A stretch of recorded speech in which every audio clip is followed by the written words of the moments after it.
everybody. Welcome to an all-new episode of the Anination podcast. My name is Nate. Alongside is my friend Omid.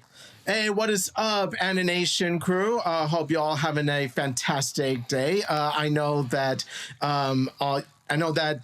especially yesterday and with all of its deliveries on animation news and all that stuff, especially, I know y'all about to have fun talking about what we have to say about those. But the thing is, like, there's a lot more things than just, what happened yesterday. Okay, so we have a lot more things to discuss, obviously. And I do want to thank those who are watching on Twitch tonight that we're doing it on a Tuesday, not a Wednesday. I know that we're currently on... this week is just weird considering that... tomorrow I'm actually going to be flying off somewhere. That's the reason why we had to do this do this today here on Tuesday, just because Wednesday I'm going to be busy. I'm actually going to be out of town on Wednesday, so yeah. We thought we decided that, hey, we got to have the Anination live stream at some point during the week. And, why not do it at a night where we're both free? So we decided to do it tonight. Yeah, exactly. So thank you for actually having some time off your schedule to actually do this podcast. Oh, yes, of course. Yeah, I'm going to be able to do this like any night of the week, man. Really? Okay, so cool. Let's do it on Friday next week. No, I can't do it on Friday. I have my... CaliCon blogcast. By the way, subscribe to that as well because I'm a part of that. Well, I meant weeknights, but okay. Yeah, I'm just saying. You said every day, so I'm like weeknights. Getting more clear, sir. More specifically, yeah. Yeah. All right. Well, this is our time where we actually talk about our week. Omid, how has your week been since the last time we visited? My week has been pretty. My week is pretty cool. Still, working, Monday through Friday. Then on the weekend, me and my friends saw this movie called The Boy and the Heron. Oh, man. It is one of Ghibli's best.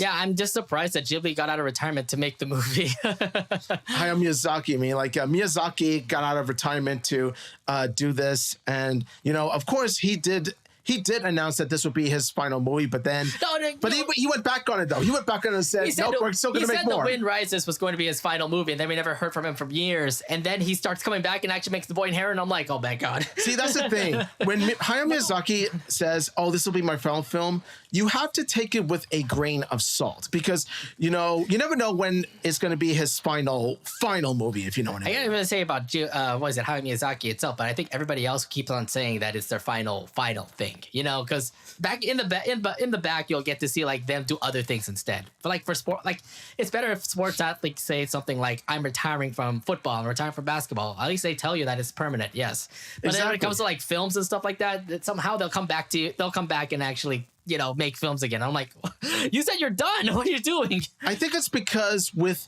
those in the movie industry, film directors, filmmakers, writers, and all that stuff, they keep wanting to come back because of the fact of how they discovered their spark at some time during the retirement. So I'm assuming George Lucas is not going to retire for a long time. They got a lot of more Star Wars projects coming up, so I'm assuming George Lucas is a part of this. Yeah, I mean, the future is unpredictable, so that may be the case. I don't know. I mean, I'm just asking about one director. There's probably a lot more other directors that are probably thinking about retirement, but are probably going to go back into film eventually. Yeah, I can't think of any other film director that has always done this. It's sort of like a recurring thing where, they say, oh, they're going to retire after this, but then, they come back later on and it turns out, oh, they're working on another project. It's a common thing that happens amongst filmmakers. I just got to name them off the top of my head which other example there is. It's fine. So how was the movie, by the way? Oh, the movie, like I said, it is one of Miyazaki's best. The way it tackles the subject of, a grief, and it's about, a boy's journey to learn about acceptance, growth, and change. And it all comes from Mihato's journey to this fantastical world in order to, search for his stepmother. I kind of want to stop you there, please. No spoilers. It's not going to be a spoiler. It's not a spoiler. I promise. But yeah, needless to say, it is a powerful movie, and it's one of those movies that really does highlight, Miyazaki's creative talents. Yeah, I was gonna say, do not go further into the story because we're gonna watch it eventually. Okay. Yeah, no, I promised myself I wouldn't go further than that. Like you kept on talking more, and I'm like, dude, no. Don't say about deep worlds and things like that. All I know is that when I saw the preview of the trailer, I saw the boy like flying on a heron, and he went to this mystical world and stuff like that. So I just want to make sure that you don't get further into it. I'm glad you stopped me. Thank you. Yeah, please. Okay, thank you very much. I was thirsty anyways. All right, anyways, are there any other things that you did this weekend? Yes. And then on Sunday, I did some Christmas errands. You know how, the holidays, you know how basically like the holidays are still around. You have to do some Christmas shopping and shop for all that stuff. That's pretty much what I did. Okay. You know what I did on Saturday? I did the same thing. I actually started shopping for my family and friends. So they're getting gifts, obviously. It's kind of hard to actually think about like what gifts you want to give them. So like when I was in the mall, I was like, well, I want to give my mom this. Do I want to give my sister that? Do I want to give my auntie this? Do I want to give Omid this? But like there's just so many options when it comes to Christmas shopping. So I can't really like forego like what could come in and stuff like that. So, I mean, obviously I went to the mall, got some clothes and stuff like that. And then there's a round one in the mall. So I'm like, oh, great. Now I have to go inside. And it was a big mistake to go inside because, the crane games that are there too. Yeah. Those are they're tempting as hell. So I know, like I've seen from this guy how hooked he easily gets into the crane games. Yeah, I remember that your figure. I should have brought yours so that Anya can actually have her mom here. Like he wants those plushies that badly. Yeah, I know. And sooner or later, I actually ended up spending a lot more than expected. So I was like, well, that's not my thing. Okay, well, goodbye. I actually left with nothing. So it's like, okay, God. Good. Okay, good. Maybe good because like I didn't want to spend any more just because I already started spending a lot when it comes to Christmas shopping. So yeah. I spent quite a handful myself. I've been there. Yeah, so there's that. And then Sunday was just a chill day because I didn't do much. I was just mostly at home, just doing random stuff. Plus also working on the podcast and also getting ready for the vacation that I'm going to have this upcoming week. So yeah, there's that. Yeah. As for me, I was pretty much also watching football. The Raiders Vikings game was a I'm just going to say, like, did you watch it? Or because I know the Niners Seahawks game was actually airing here. The Niners Seahawks game was there. I was trying to find the Raiders Vikings game, but the only way I could watch it was through Red Zone. Oh, did you actually have to pay for Red Zone? No. We have Red Zone. It's accessible to us. Oh, really? Oh, lucky you. So you're actually flipping back and forth to other games as well? Yeah, I wanted to unfortunately there was no channel where it was focused specifically on like the Raider Viking game. And like I said, it was the only way I could watch it. But I'm going to be honest, I felt like, given the score, I felt like I didn't miss much. Dude, that score was 3-0 and I'm like, dude, the only time they actually scored a 3-0 game was during a rainy day and I remember the game specifically where like it was really raining, it was all monsoon, the field was absolutely garbage, but they had to still play a game and the score ended up 3-0. Congrats to the Steelers. But your game is in a dome, perfectly nice, and it's perfect chances for you to actually score touchdowns. And I'm like, why is the Vikings not scoring? Why are the Raiders not scoring? Plus, like, the Raiders have a chance to actually like get a touchdown, and you fumble the ball. I'm like, what the hell is going on?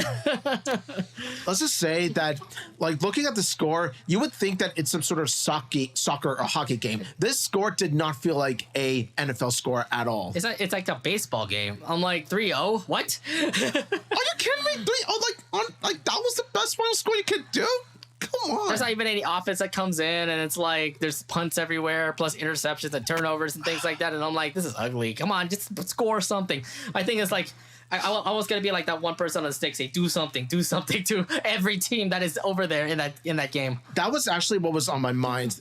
The moment I saw that, as I was looking at the score and looking at the game through Red Zone, that's what instantly crossed my mind. I feel like that one guy in the meme who was with the stick, be like, "Come on, do something, score something, score something, score something." They didn't even. Neither team scored. There wasn't any score until like the last 2 to 3 minutes of the game, where the Vikings, unfortunately, scored a field goal.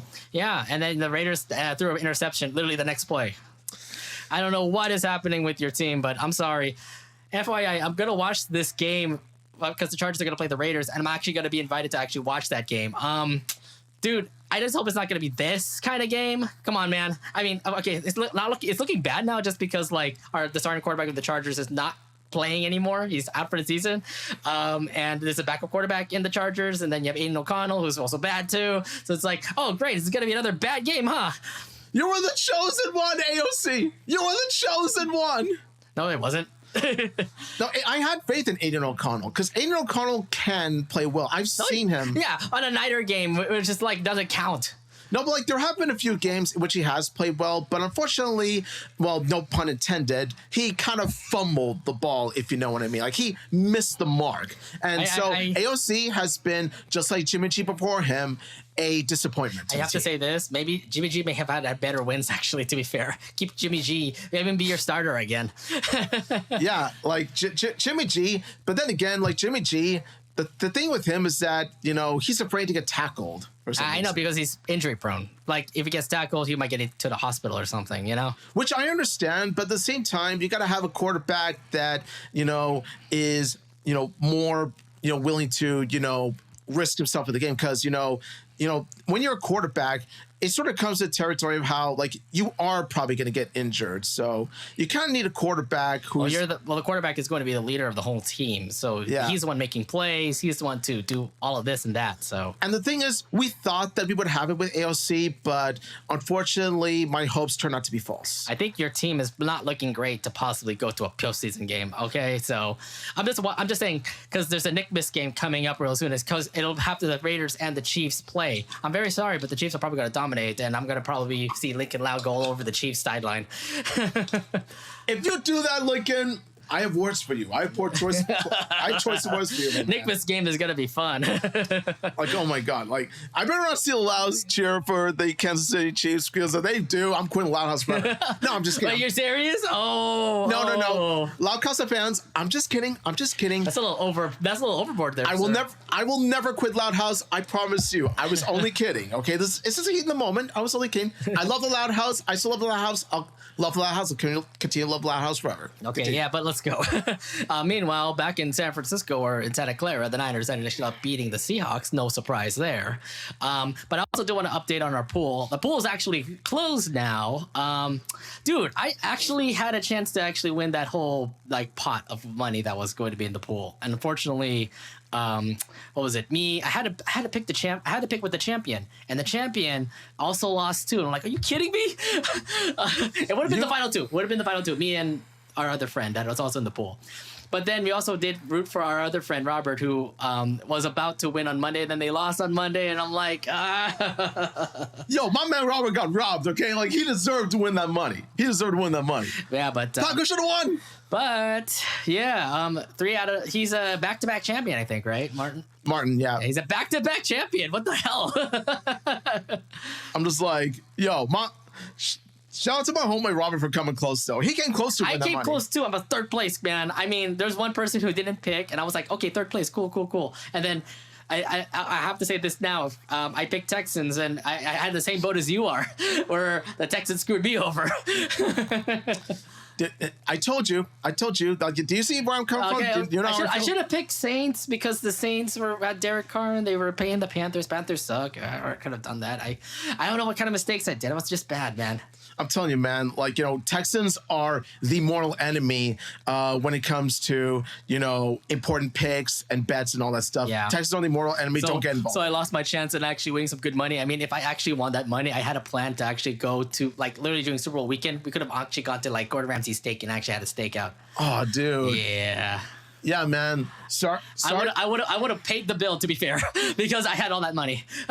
I'm sorry you lost, but at the same time, you came out strong. Like, you came out in the top 3. I literally did, yes. I was not really top 3 because, like, what happened at the end was the final rankings, and I ended up being, like, 6th place. I actually beat you and your bro, so if anything, I'm you beat both of us. I'm higher ranking than you guys. Much higher ranking. That, like, me and my brother got eliminated much earlier than you did. I know.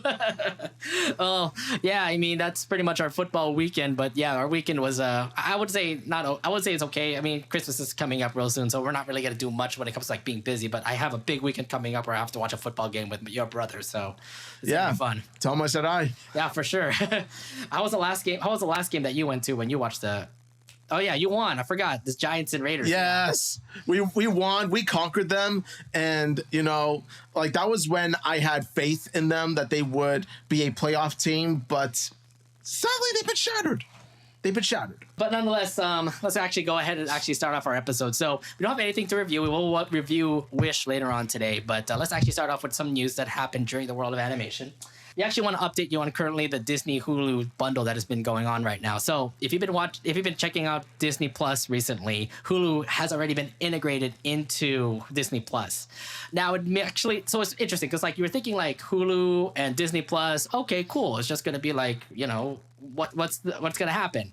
So it turns out the whole entire Hulu library actually went into Disney Plus, which means if you've been actually accessing on Hulu, they actually have so much channels. Like they have CBS, they have ABC, they have Fox, they have what's kind of crazy was that they even have like kids networks like Nickelodeon, Cartoon Network, Disney Channel. Yeah. You heard correctly, folks. You heard correctly in that they have Nickelodeon and Cartoon Network for you to watch within the Disney Plus app. So to say the least, because Hulu has all those channels, because Hulu now is integrated into Disney Plus, this means you can actually watch shows like Steven Universe on Disney Plus, which was so ironic when everybody was freaking out about that. I know that like everybody on social media was saying like, dude, I can actually watch like I can watch like what was it? Okay, Go. Adventure Time. Got Steven Universe. I can watch all those Cartoon Network classics on Disney Plus. Wait, is this Topsy Turvy all of a sudden? I can watch Drake and Josh on Disney Plus. Yeah. Honestly, yeah. If you had told me that you're actually able to watch shows like Rugrats, Adventure Time, and Steven Universe on an app called Disney Plus, I would have laughed at your face. Then again, like that would have been the case a month ago or something like that. I would have thought you were crazy. But no, it actually turns out that because of Hulu, you can actually watch these Nickelodeon and Cartoon Network shows. Yeah, it's a weird timeline I'm living in. What timeline am I living in? I don't know what, but Disney, I don't know what, but it kind of feels like Disney is ruling everything. It ruled all your networks. All the networks are now currently on Disney Plus. It shows you Disney is a powerful force to be reckoned with. No, it's weird because like the thing is that the Hulu made deals when it came to like having TV shows on the app. So like you get to see NBC shows, you get to see CBS shows, all on Hulu. But now you see that Hulu is now part of Disney Plus. So like when you see all those channels that Hulu acquired into Disney Plus, it tells you like, oh, these shows are now on Disney Plus. So it's weird to actually watch Steven Universe on Disney Plus. So it's like, oh, cool, I can actually rewatch it again. But why is it on Disney? It tells me, don't tell me Steven Universe got owned by Disney now. This actually proves one thing, and that is that Hulu is a powerful asset to Disney. Hulu's a powerful asset to Disney because in their streaming service, they have like so much content galore. And so, yeah, it's no wonder that Disney bought all the streaming rights to stream the Hulu shows. Like this is pretty much a, clear reason as to why. And yeah, I feel like merging with Hulu, buying Hulu in its entirety, it's going to help Disney Plus in the long run. It's going to help Disney Plus in the long run. That makes people want to go with the Disney Plus just because Hulu is now integrated in it. So it's just a really crazy timeline that we're in right now. Other shows that are coming in, I mean, like obviously the Hulu shows are also coming into Disney Plus, which means that Animaniacs will be part of Disney Plus, which is weird to hear, considering that it's like Warner Brothers part of Disney Plus. What? You'll see Futurama, Solar Opposites, Family Guy. They're all on Disney Plus, which is not a surprise. I mean, they're all on Hulu, so and they're part of Fox. Fox and Disney are now kind of a thing now. Well, see, the thing that doesn't surprise me that shows like Solar Opposites and Futurama and Family Guy are there is because like they were at Disney Plus like in other countries, but they were under the Stars brand. Yeah, but that's like, but they're in other countries. Yeah, they're in other countries, exactly. But the thing is, like, if we were to actually watch Family Guy and Futurama, you have to go to Hulu, which is obviously in a different app. Now that it's actually merged into Disney Plus, it's like, cool, I can watch this. I can watch it all in one app now. So I'm like, this actually works out really well for some reason. Yes, it's very convenient. It is very convenient. I just feel like it's so weird just saying like, hey, yo, yes, let's watch Futurama on Disney Plus. And I'm like, wait, they're Disney now? Yeah.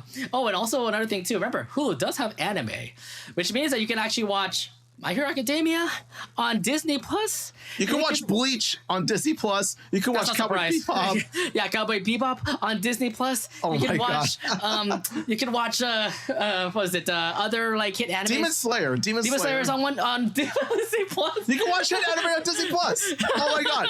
You can watch hit anime on Disney Plus. Yes, I love it. Okay, so this tells me like Disney Plus is absolutely rocking right now, and I'm pretty sure a lot of people are now going to subscribe to Disney Plus. What are your thoughts on like everything that is just like coming at Disney Plus now? Like, do you feel like it's going to have like so much viewer count? Everybody's going to hop onto Disney Plus. What's your thoughts on this little merger now that it has finally happened? Like I said before, there is a bright future for both Disney and Hulu. Because like I said before, Hulu already has so much content under their belt.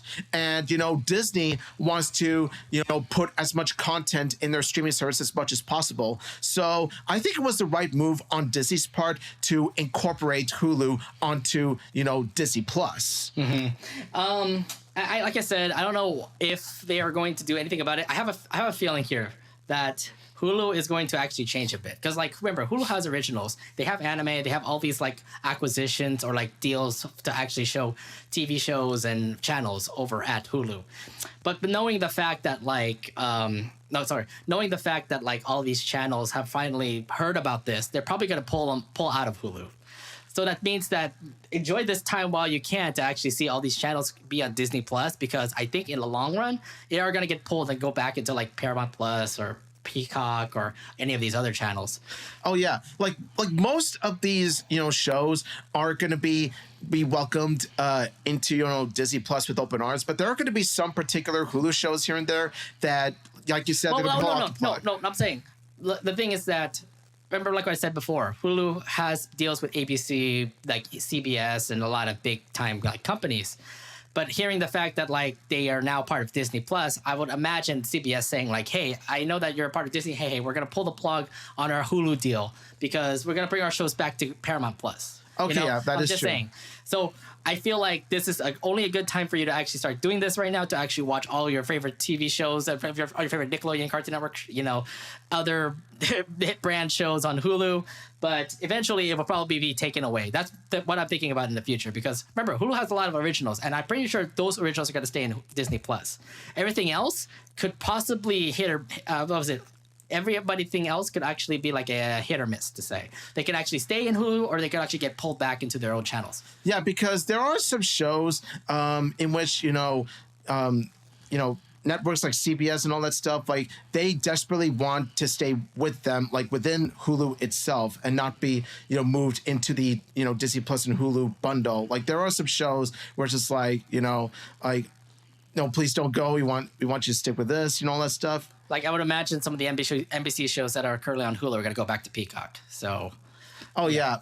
I'm not just Peacock, but like you mentioned before, Paramount Plus is also another thing. I'm just saying, like, this is a good enough time to actually enjoy Hulu while you can, because I have a feeling that they will get pulled. The only thing that's going to be remaining in Hulu will probably be like a couple of shows. Maybe some of your animes will probably still be there, but like, and then like some of the Hulu originals, but that's it. Yeah, keyword being some. Yeah, but I feel like this is just a really crazy time that we're in to actually see Hulu and Disney Plus and actually have like all channels merged together into one app like Disney Plus. Yeah, all in all, this is just needless to say is that Disney Plus got 10 times bigger and got 10 times better because of this. Yeah, I mean, I'm gonna probably be staying with Disney Plus for quite a long time. Yeah, like the Disney Plus and Hulu bundle, I would say is worth $10 more per month, in my opinion. Are you willing to pay $10 more for the app? I am. What? But because it has so much more content, when you think about it. Yeah. I wouldn't want to pay. I don't want to pay further. Why would you want to spend more? And plus another thing too is that, well, it kind of depends. Like you can pay less if you put it with ads, but without ads is $10 more. I think keep the rate that you have. You're paying a lot already for Disney Plus. So I'm like, keep the rate. Just keep the rate as it is. Just keep it like this. I don't want it to actually raise it up to $10 more. I'm like, no. What are you trying to do? Are you trying to help Iger or something here? No. I'm not saying like raise it up to $10 more. I'm just saying, like, like there are 3 tiers: Disney Plus plus the Hulu bundle, and the Disney Plus, Hulu, and ESPN no, Plus. No, because the thing is, Disney Plus will be merged into Hulu, so it's gonna be Disney Plus with Hulu. So, oh yeah, no, I never meant to say that, raise it up to $10 more. No, I was just saying that, from what I've seen in the Disney Plus Hulu, like, bundle, from what I've seen in the payment subscription, I heard that it's a little more expensive when you get the Disney Plus and Hulu bundle in comparison to Disney Plus alone. Yeah, but right now it's just going to be Disney Plus because it's merging into Hulu. So there's no Hulu. Hulu's going to be a part of Disney Plus. Yeah, definitely. So I'm just saying, like, keep the rate as it is right now. What you're doing with Disney Plus. If you want to keep it with the bundle price, that's fine with me. But don't raise it higher than that. Oh yeah, no, I'm not saying to raise it higher at all. I'm not saying I thought you said it before. I'm like, bro, no. I'm not saying. Are you trying to favor towards what kind of mindset are you thinking, bro? Not mindset. It's more like miswording. I misworded. I misspoke about it because when I looked at the payment settings, I saw that there's Disney Plus / Hulu. I don't really, and I saw that it was more when I saw it. Maybe it's because it was a beta thing. Yeah, I don't really look at those yet. Usually, I'll be notified eventually that will say like, hey, your thing will go up. He'll go to your payment plans and think about if you want to change your plan or not. It was just from my experience of seeing it. Yeah. Don't scare me like that, sir. Jeez. Yeah, no, I almost scared you. I apologize. Yeah, come on, bro. I'm like, I don't want to pay more for apps, okay? Hell no. Like, I'm not siding with, the rich capitalists or anything, okay? Trust me, I'm not. You were kind of when you said that. I'm like, bro. Like I said, miswording on my part. I apologize. I side with you guys, not the rich capitalists. Oh my God. I should probably fire you for saying that, but I don't know. I'm like, who are you? Omid, are you evil Omid or Shadow Omid or something? Yeah, I'm an imposter from Among Us. Plus, Disney Plus and Hulu are currently doing a really great job. I can't wait to see if Disney Plus and Hulu are going. Disney Plus with Hulu is going to become a big success. It looks to be that way right now. So yeah, Disney Plus with everything in it. Enjoy it while you can before like all the channels start plugging away all the stuff that Hulu has. Yeah, I agree. It's get ready to look forward to this Disney Plus Hulu beta before they do a full launch on March 2024. Yeah. There's this brand new news that happened a couple weeks ago that talked about Pixar. Now, in 2024, Pixar will have one movie release called Inside Out 2. They were planning Elio to come out in 2024, but they're delaying that for another year, which means that Pixar will only have one movie to air during 2024. That doesn't sound great for Pixar, considering how up and down Elemental was. So it feels like Pixar was kind of not good, but good. I would say, here's the thing. Elemental did poorly on opening weekend, but as time went by, Elemental did better and better from there. Right. So I'm just saying, like, Pixar may be kind of in the bubble right now, but they did actually have a brand new plan coming out. It's going to start in 2024, where they're actually going to release I hate to say this, but pandemic movies. Yeah, for lack of a better term. Yes, for lack of a better term. The movies that came out during the pandemic on Disney Plus will actually have finally have its theatrical release, which means Soul, Turning Red, and Luca are all going to have theatrical releases. Now, I mean, when you heard about this news, what are your thoughts hearing the fact that, like, finally, out of all these times, they're finally going to have their theatrical release? When I heard about this, I was very, very excited for it because of the fact of how, with my experience of seeing these movies, they really do capture the Pixar magic, and they came up with such strong and engaging stories and such relatable characters. And so, unfortunately, these 3 movies got robbed of the initial movie theater experience due to circumstances that are 100% understandable. And it is pretty disheartening, understandable, but at the same time, it's disheartening to see that these 3 movies did go straight to Disney Plus, considering the fact that when you look at these movies, they are totally movie theater material. My thing is that obviously the movie theaters were obviously closed during the whole pandemic, which means that they can't actually have a lot of revenue coming out of it, with the fact that, everybody cannot go to a theater right now. So when they actually put it on Disney Plus, they didn't obviously get their revenue in. I would say 20 million out of a a budget that was kind of higher than that. So yeah, the profit that they actually ended up with getting these 3 movies out during Disney Plus was not profitable. Yeah, and keep in mind also is that the pandemic during between 2020 and mid 2022, that was when the pandemic was at its most intense. It was during the time when the coronavirus was spreading like mad, causing multiple deaths and illnesses. And so when you bring that into consideration, of course they had to pull these theaters out, pull these movies out of theaters and bring it to Disney Plus. Movie theaters were closed during the time, like you pointed out. I'm not gonna lie though, like these 3 movies are actually pretty great to see. I mean, I watched Turning Red, I watched Soul. Both of them. I mean, I'm not gonna lie, Soul was okay. Soul was okay for a movie. And it's actually good to hear. I mean, if it was good to see it on Disney Plus, but like if it's good to hear it actually have its success actually be over in a movie theater, which is great. Turning Red was absolutely amazing.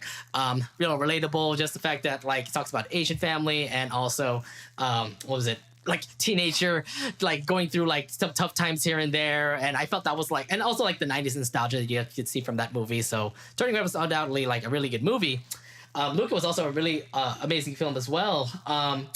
And yeah, you're right. It didn't have like that hit of fame considering that it was all in Disney Plus. So like people can just like watch it anytime they want. It's not like in a theatrical release where like they're limited of time. Like, oh, it'll only air in the theaters for like a month. And then after that, it goes on Disney Plus like months later, things of that nature. But I mean, I feel like when they go out and I don't know if it's going to actually really work out, to say the least, considering like, what will it do? Well, the movie's still going to be on Disney Plus, but it's going to be in theaters also. Does that mean like? I mean, I'm confused. Like, are we really going to actually have it on the movie theaters, but then people can also watch it on Disney Plus? Yeah, I think it's more along the lines of, like I said before, these movie theaters are these 3 movies are movie theater material because of how they were well executed. And so there are some people out there that really do want the movie theater experience with watching these 3 movies because of the pandemic, they feel like, they got robbed of it due to understandable circumstances. Again, health and safety is more important than, the movie theater experience. And so with these 3 movies coming to theaters, they feel like they're getting the movie theater experience with the 3 movies they've always wanted. My point here is, my thing is like, will it actually be successful? Like, will people actually go to the movie theaters to watch it even though it's on Disney Plus? Time will tell, honestly, but I feel like it won't make as much money as, it would have when it was initially released back in, like, if the pandemic didn't happen. Of course, it would not make as much money as it would have if the pandemic didn't happen, if the movies were initially released during the time when they were supposed to.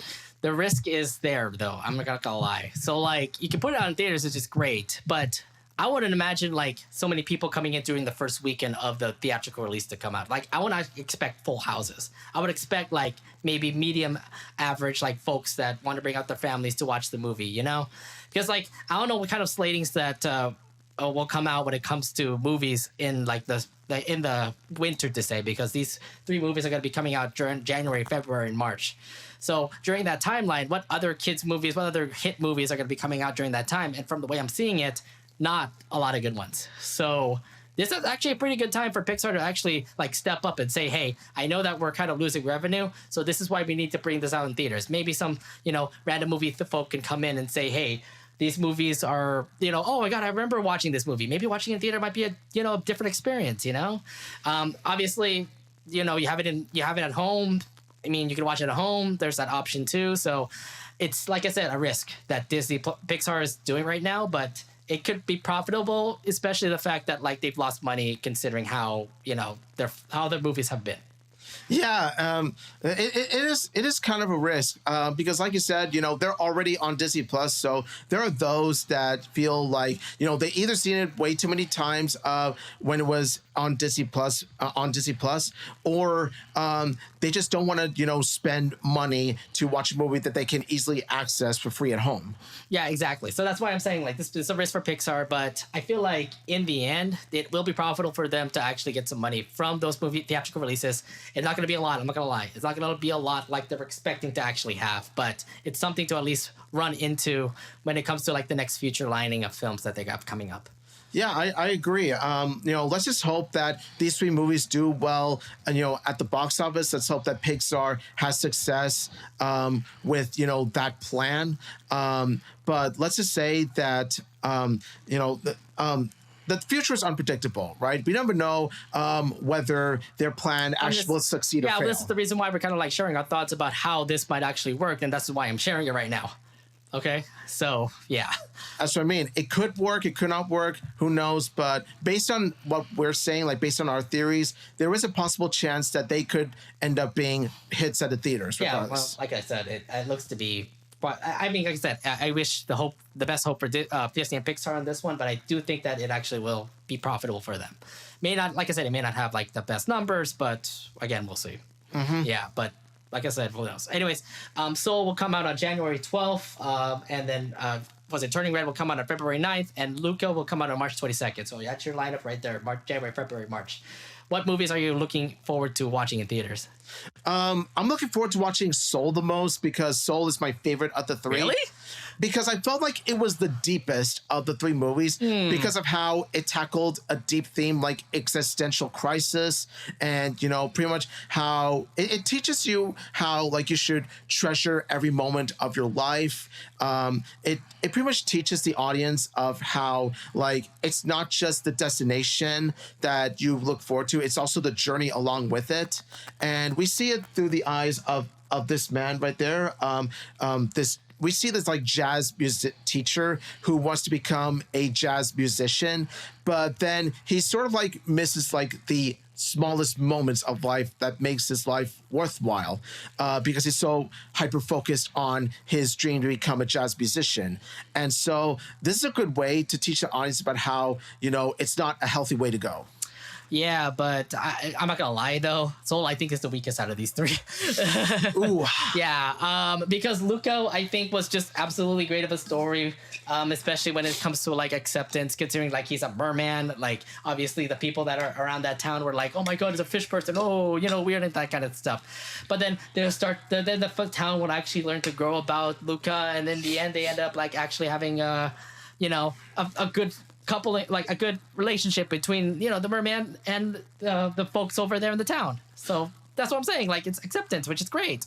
Well, here's the thing. Like I'm not saying any of the three are weak. I'm just saying which one's the strongest. But yeah. Luca and Turning Red do a solid job as well at presenting well engaging stories and really massive deep themes. Like Luca tackling acceptance and Turning Red tackling generational trauma. Yeah, I'm just saying like I liked Turning Red's a whole lot more just because that's probably the movie that I'm going to be watching, because on February, I mean, when I started watching Turning Red, that was like turned out to be one of my favorite movies of all time. Like, oh my God, all the nostalgia back in the 90s, everybody talking about like boy bands, like A-Town, for example. Four Town, yeah.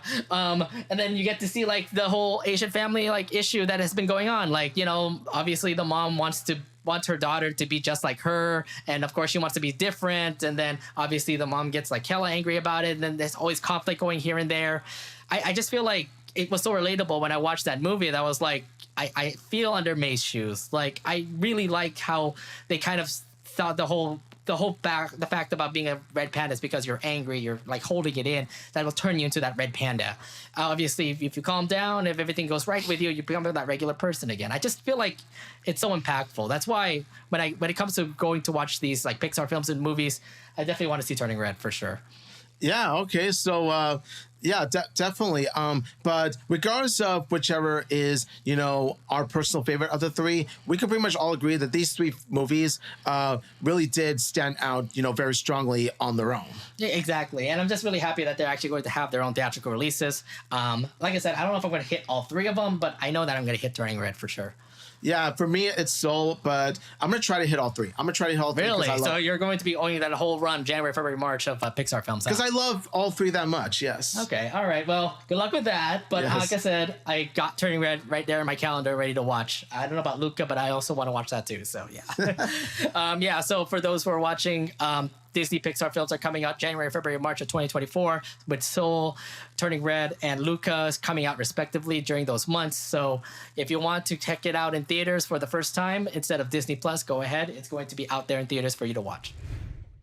In honor of the Disney's 100th anniversary, they have released a brand new animated movie called Wish. It's about this brand new girl named Asha who has this passion to actually like wish upon the stars and actually like have a dream of actually having everybody's wish come true. But the thing is that she's not the one to actually make all the wishes come true. It's about this one person. She lives in the Kingdom of Rosas under the King Magnifico, who has been pretty much wishing, who is the magician who actually grants everybody's wishes. But the thing is that there's some conflict that happens and things going here and there. So, to say the least, the movie was all right. But again, we're going to break down about how this movie is. So, I mean, when you saw the trailers of Wish, what were your thoughts about this movie?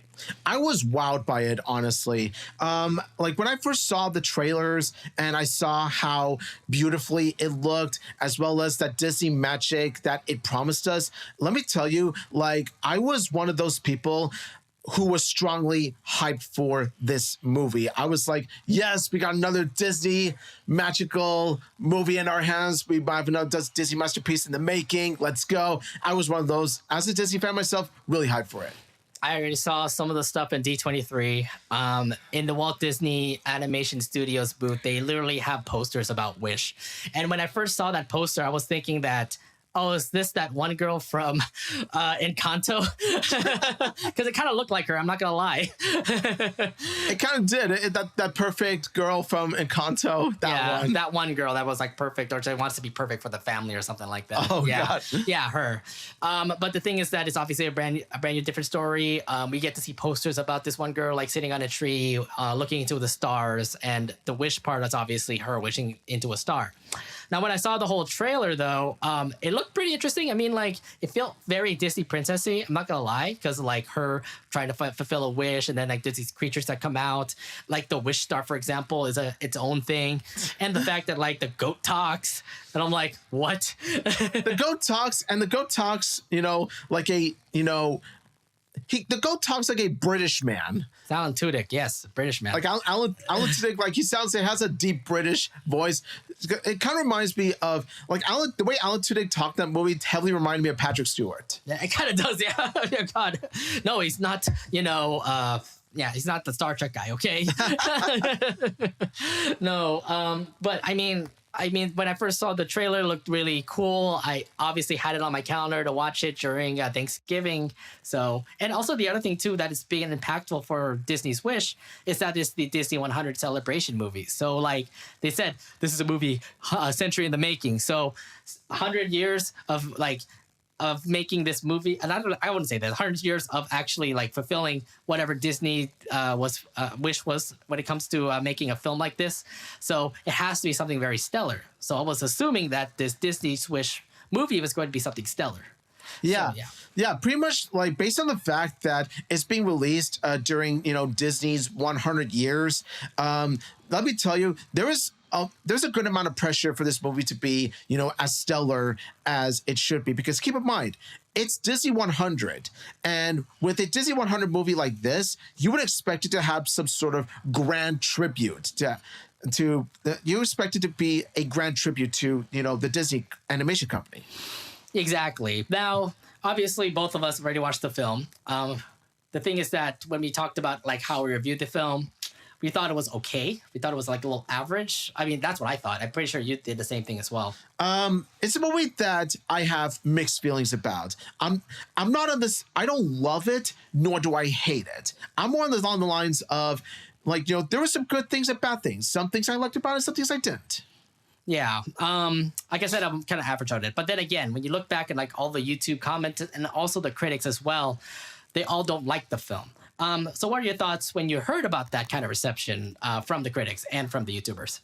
Keep in mind that this was before I saw the movie. I saw the reception of the movie, and yeah, it got me a bit concerned and very, very surprised. I honestly thought that this would get raving reviews because keep in mind, this is the kind of movie in which, when you look at it, you predict that it will be a massive hit amongst critics and audiences because there have been past Disney movies that have turned out successful, especially Encanto recently. And so, with Encanto being a hit, you think that this will be the same too. But no, when I looked at the rating of this, yeah, it caught me by surprise that, it wasn't as well received as expected. No, exactly. And like, it's weird because like Encanto came out in 2020 during the pandemic years also. Yeah, that was a hit movie for sure. Like everybody who I know who's a big Disney fan loves Encanto. Like I like Encanto. It was absolutely great. I love it too. But then like when it comes to like the other things that come in line, when it comes to like Walt Disney Animation, you had like movies like Strange World, for example, that turned out to be a big bust. I hated that movie, I'm not gonna lie. Strange World was boring. It was boring that I actually slept throughout like halfway through the film. That was terrible. I'm not gonna lie. That's a bad sign. Yeah, exactly. Now you're telling me like, can Wish be that fulfilling like movie that could be as good as Encanto? And when I first saw the film, I was like, when I saw the overall film, I was like, no, it's not the same level as Encanto. Like there's some like things where I was like kind of irked about. And we're gonna discuss about this right now. Let's talk about the story first off. What were your thoughts about this whole entire story about like this whole town of Rosas, like literally like about this one king just went granting wishes and he chooses who to grant wishes and stuff and things like that? Now, when you look at it on the surface, it does make for a promising Disney hit. But when you look at the movie closely, it's kind of the story does leave a lot to be desired. I'm not going to lie. I still feel like there were some elements of the story that could have been, they could have spent more time with. They could have, added more layers to it. I think the story is actually like pretty straightforward. My thing is like there are some things where I'm kind of like, okay, cool. We have a king. We have the king who's the villain. I like the story of Asha. To be fair, like Asha looks to be like the one we were thinking like she was going to be a Disney princess. I'm not gonna lie. Like but we didn't know that she was just a villager in Rosas, like trying to fulfill her grandfather's wish and all.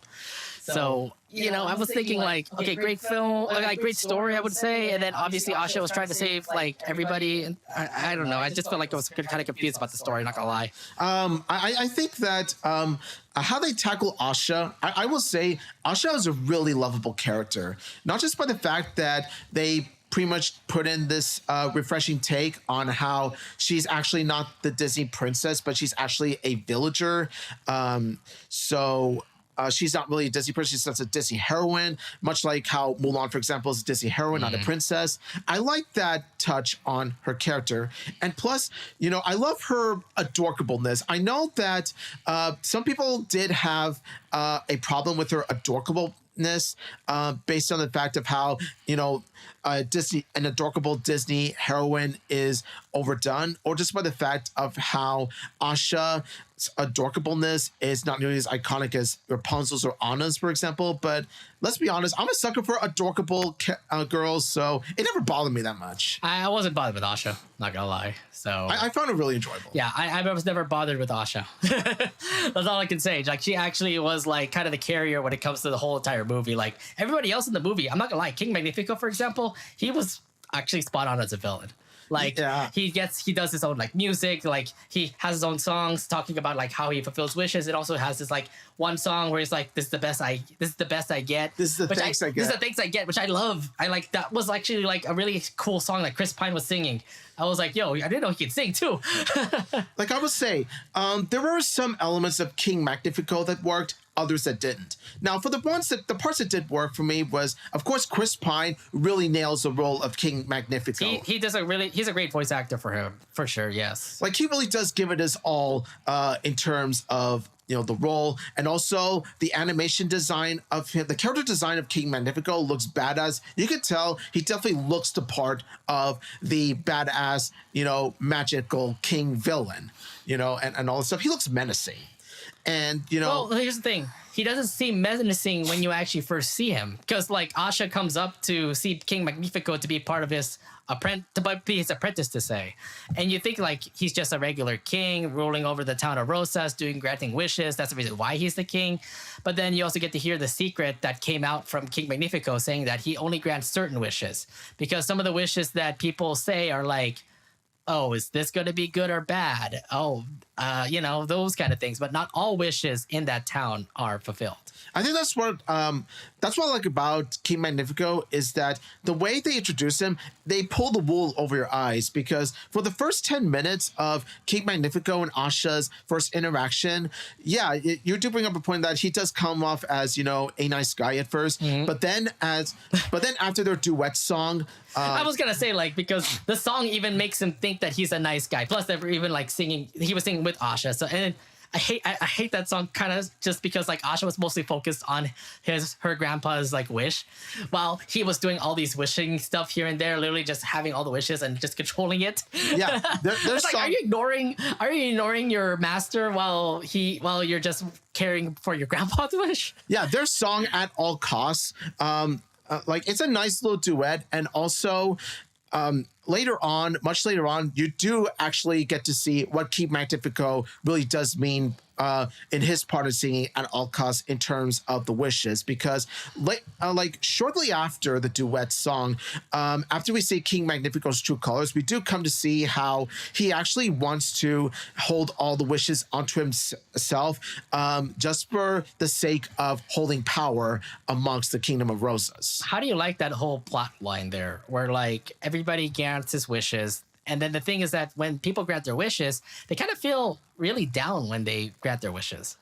Yeah, I will say that that whole part, I do like how you do see, the similarities, but also differences in between Asha's point of view of the song and King Magnifico's song, part of the song, because with Asha's point of view when singing At All Costs, and also another big musical number that we're going to talk about later, Asha expresses how she wants to she's passionate about wanting to save the Kingdom of Rosas and wanting to rescue the wishes of her beloved like her fellow villagers, because of the fact of how she cares deeply about that others. Was actually more towards like the later part of the episode. I mean, the later part in the movie, because the first thing you see in the movie was more of like her being a tour guide for Rosas, for like new people to come in and actually fulfill wishes, that kind of thing.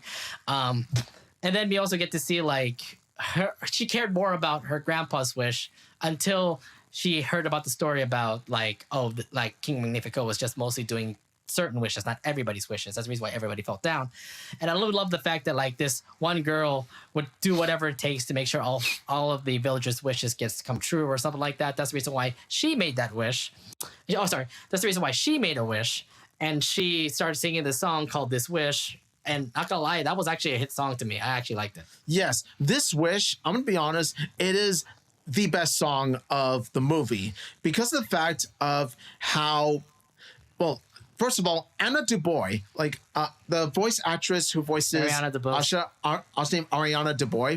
Ariana DeBose really does, she has such a powerful singing voice that really does emphasize Asha's characterization in the movie and her, desires and goals to help the Kingdom of Rosas.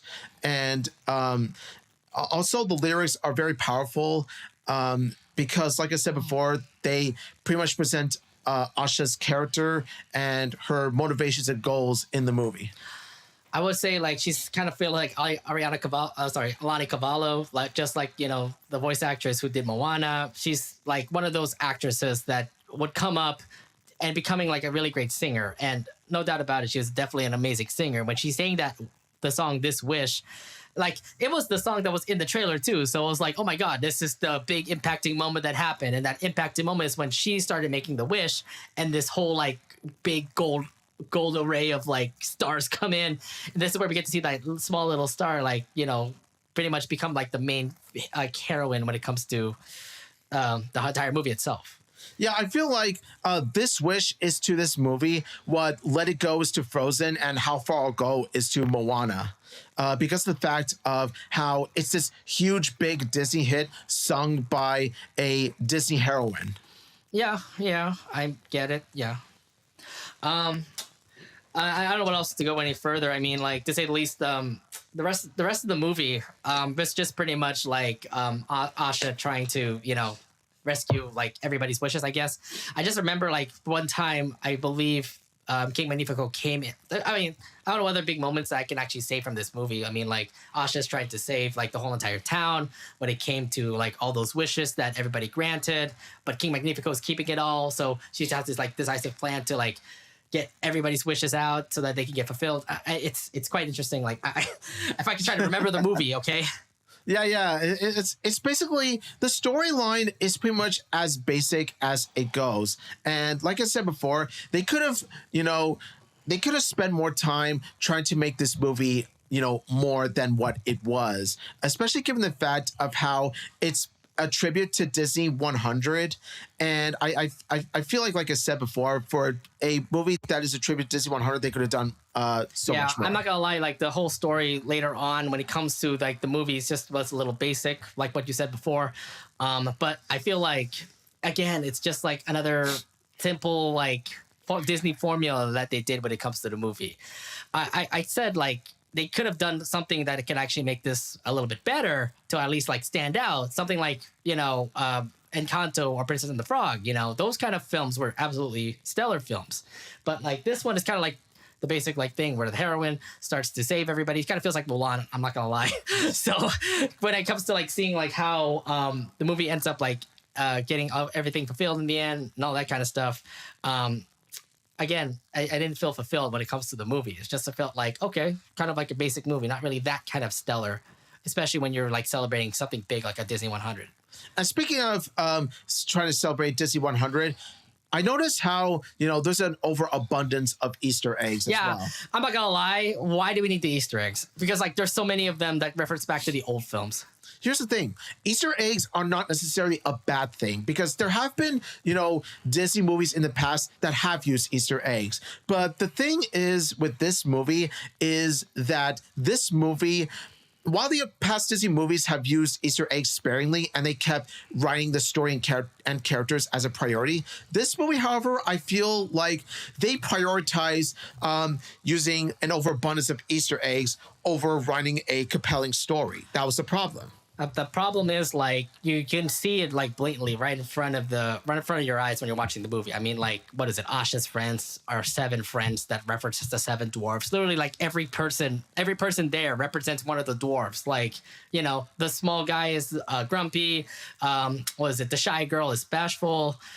You know, those kind of examples. And I'm like, really, your reference to that? I mean, oh my God. Like, I don't remember any of the names. That's honestly, I don't remember any of the names of these 7 they didn't even have friends. like much when it comes to the story. All I know is that they were impactful in the end because they all teamed up together to take down King Magnifico. Like, I get that, you know, they are trying to reference the 7 dwarves with these 7 characters, but honestly, they are really watered down to the point where, they're not that memorable. They stand more as background characters or side characters than anything else. Yeah, exactly. I just don't feel like they were going to be important anyway. It's just mostly Asha and King Magnifico and a couple of other folks that came in. I just feel so bad for, what was it? Sleepy. Because Sleepy would actually end up becoming like the antagonist in the film.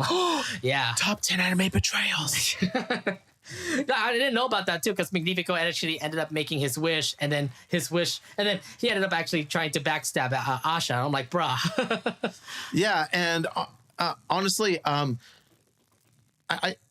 was a bit of a spoiler on your part, but do you want me to say what happens in the end, like my thoughts on the ending, or would that be a bit too spoilerish? I think a little bit too spoilerish. Yeah. Okay, no, never mind. Yeah. I mean, we're already explaining a lot. That's what I'm saying. I'm just starting to like try my best not to like put a lot of spoilers out. But if I did, sorry about that. But other thing too is that the animation of this movie actually was not bad. Like it's kind of flawless. It looks pretty clean. It's a different kind of way of like animation. Feels very 2D-ish, sort of 3D-ish. What are your thoughts on the animation style for Wish? The animation is honestly the strongest part of the movie because it's basically them doing this, stylized animation.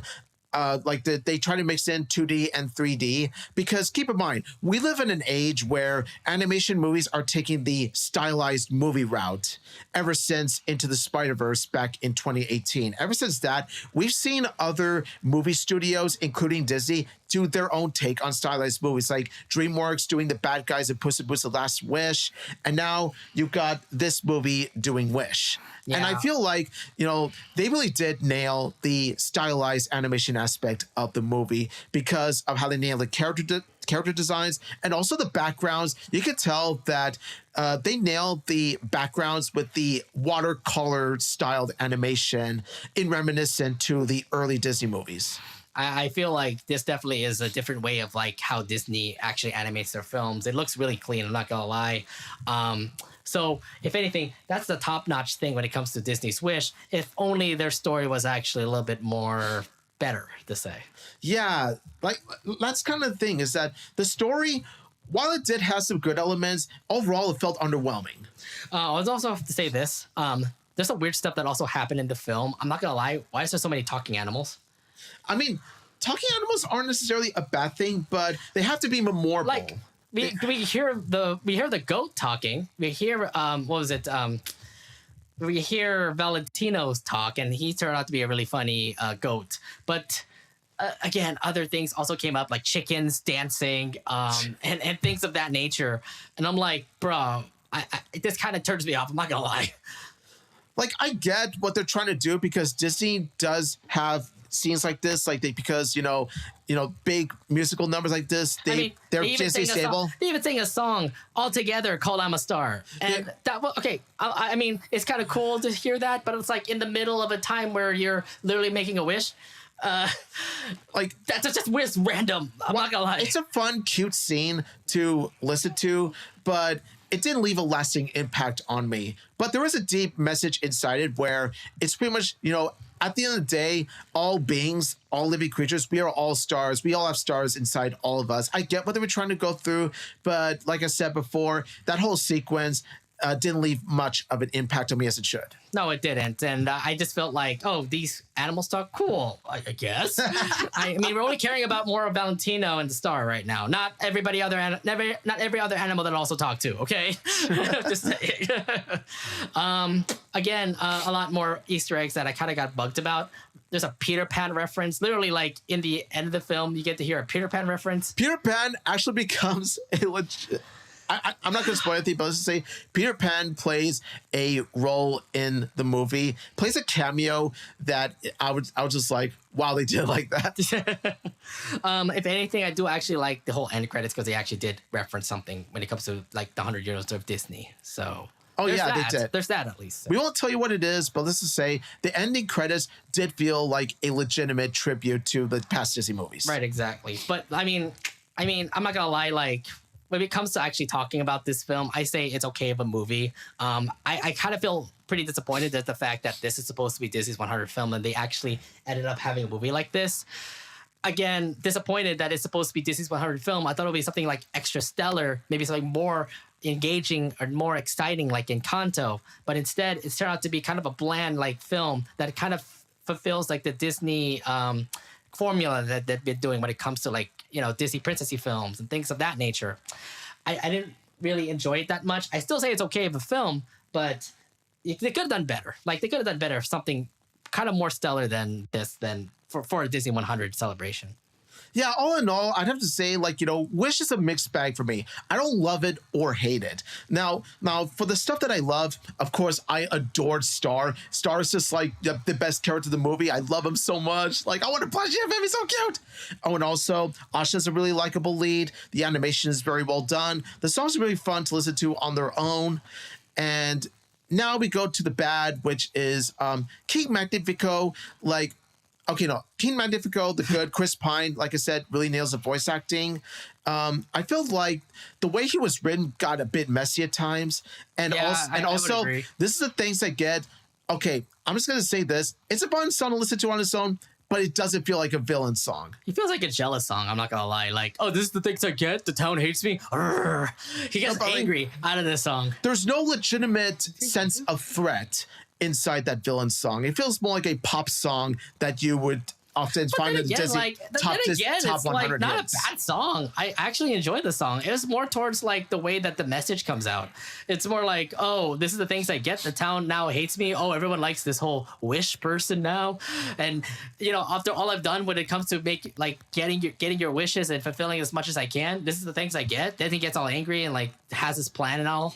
No, I get what it was trying to do, and I do see where they were going with in terms of making King Magnifico feel like the town's ungrateful to him for all he's doing and all that stuff, while at the same time being driven into power, driven into madness at the same time. I feel like with the song itself, like I said before, instead of going with the pop song rhythm, they could have had a much more threatening kind of mood, kind of more threatening kind of tune. Does it really matter like what kind of threatening tunes it comes from? Because I mean, are you looking for something like "Are You Ready" from The Princess and the Frog, or more like Friends on the Other Side from Princess and the Frog, Be Prepared from The Lion King, something that does remind you of that. I understand that. Yeah, like I said, you're right. This is kind of a jealousy song. It's like, these are the things I get, that kind of thing. But I still think it's not bad of a song. It's not bad when you listen to it out of context. Yeah, I get, but still. Well, anyways. Like, it's really catchy, I'm not going to lie. The song is so catchy. Yeah, anything else you want to put up for the review, or? Yes. Like, all in all, I would definitely say, like I said before, Wish is a mixed bag. They could have done more with it. They could have made it bigger and better for a movie that is supposed to be a tribute to Disney 100. Yeah, exactly. Again, disappointed with the film. I mean, like, I still say it's good, but again, a little bit disappointed, especially when it comes to a big celebration for like Disney 100. Will I watch it again? Possibly not. Maybe on Disney Plus when it comes out on Disney Plus. But yeah, I say average when it comes to this. It's a movie I'm glad I got to experience once as a Disney fan, but I don't think I'll be seeing it again anytime soon. It doesn't have that rewatch value. No, it doesn't. Wait until the next one comes out. I think Frozen 3 is next.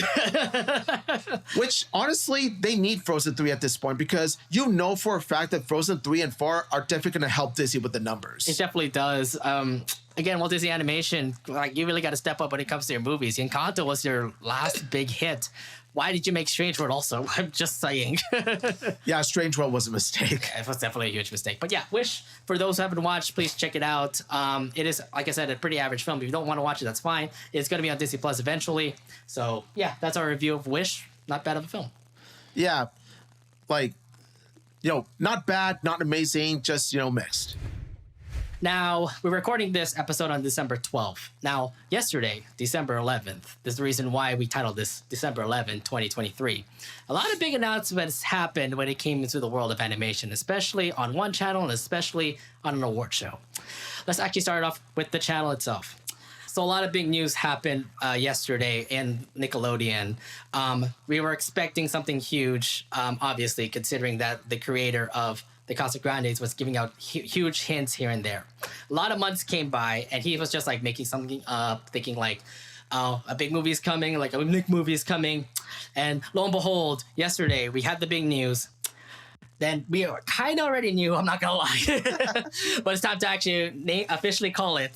there's going to be a Casagrandes movie. Let's go, baby. Yes. Woo! So You heard right. Casagrandes. So yes, the Casagrandes movie is coming out, everybody. Yes. There is a brand new movie coming out. Yes, there's a brand new movie coming out. Yes, it is all already out. I'm sorry, there's a brand new movie coming out. It's coming on Netflix. It's coming out in 2024. Obviously, both of us are excited for it, considering that we're both Loud House and Casagrandes fans. So yes. I mean, if you couldn't tell, we previously had a podcast that, you know, heavily focuses on those shows. So yeah, so I mean, I was just excited with the fact that like when it literally was actually happening during work, like 9 o'clock. No, it was actually like in the morning. Like I would just go through like our Anination podcast Twitter. Obviously, we have all of the Twitter big announcements also come up. Like discussing film, Toon Hive, those kind of channels. And when Toon Hive actually came up and actually said the Casagrandes movie is coming out on Netflix, and I'm like, oh, time to retweet, time to tell everybody. Yes. So I actually brought it up to everybody's Discord. Obviously, brought it up to our fan page of the Loud House, and also brought it up on our Anination podcast Twitter as well. But yes, it has officially been announced. The Casagrandes movie is coming out in 2024. We actually have our first look at the Casagrandes movie. It has Ronnie Ann and some brand new girls. So yes. If anything, this is already like a step forward that we are gonna have a movie. Obviously, it features Ronnie Ann, but the thing is, like, it makes us think like, what will the story be about? Yeah. Indiana Casagrandes. Yes. Oh my gosh. Like, this is the news that we have been anticipating for. It took like so much build-up. It took up so much rumors. It took up so much teases from the great Miguel Puga himself, if you follow his Twitter. But yes, it is official. We have a Casagrandes movie on Netflix, and let me tell you, I'm excited for it. Now, our thing right here is like, okay, so you're thinking the Casagrandes ended after season 3. I mean, like, it did end it with a cliffhanger. And now that we have a movie announcement, is it going to continue with the cliffhanger? What are your thoughts of that possibility? You know, I'm just going to say this, that, yeah, the Casagrandes series finale ended with an episode called Movers or Fakers. And yes, it actually showed Rosa having major surveillance footage like within the water tower that she resides in. And I thought to myself, okay, honestly, this is a huge twist. I feel like they should have had it in season 4 so that it can continue that story. I don't know what was happening, because I was thinking, like, did Miguel even know that there was going to be not going to be a season 4? Because like that whole ending of season 3 kind of tells me like, dude, we need that answer. And thankfully that movie is coming out. Now kind of feeling like, will they actually answer it? The fact that Rosa is some weird person spying on them or something.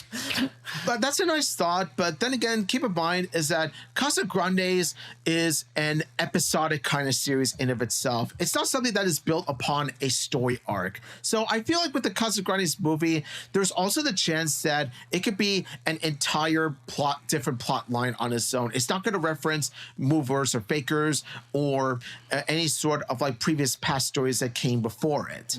You know what I mean? So I feel like, you know, there is a one chance that, you know, they could build upon that particular storyline where, you know, Rosa has that water tower. But then again, this ain't Disney Channel, folks, okay? This ain't Disney Channel. If this was Disney Channel, then yeah, I can see them doing that. But no, this is, you know, Nickelodeon and Netflix, you count the movies, just movies, property.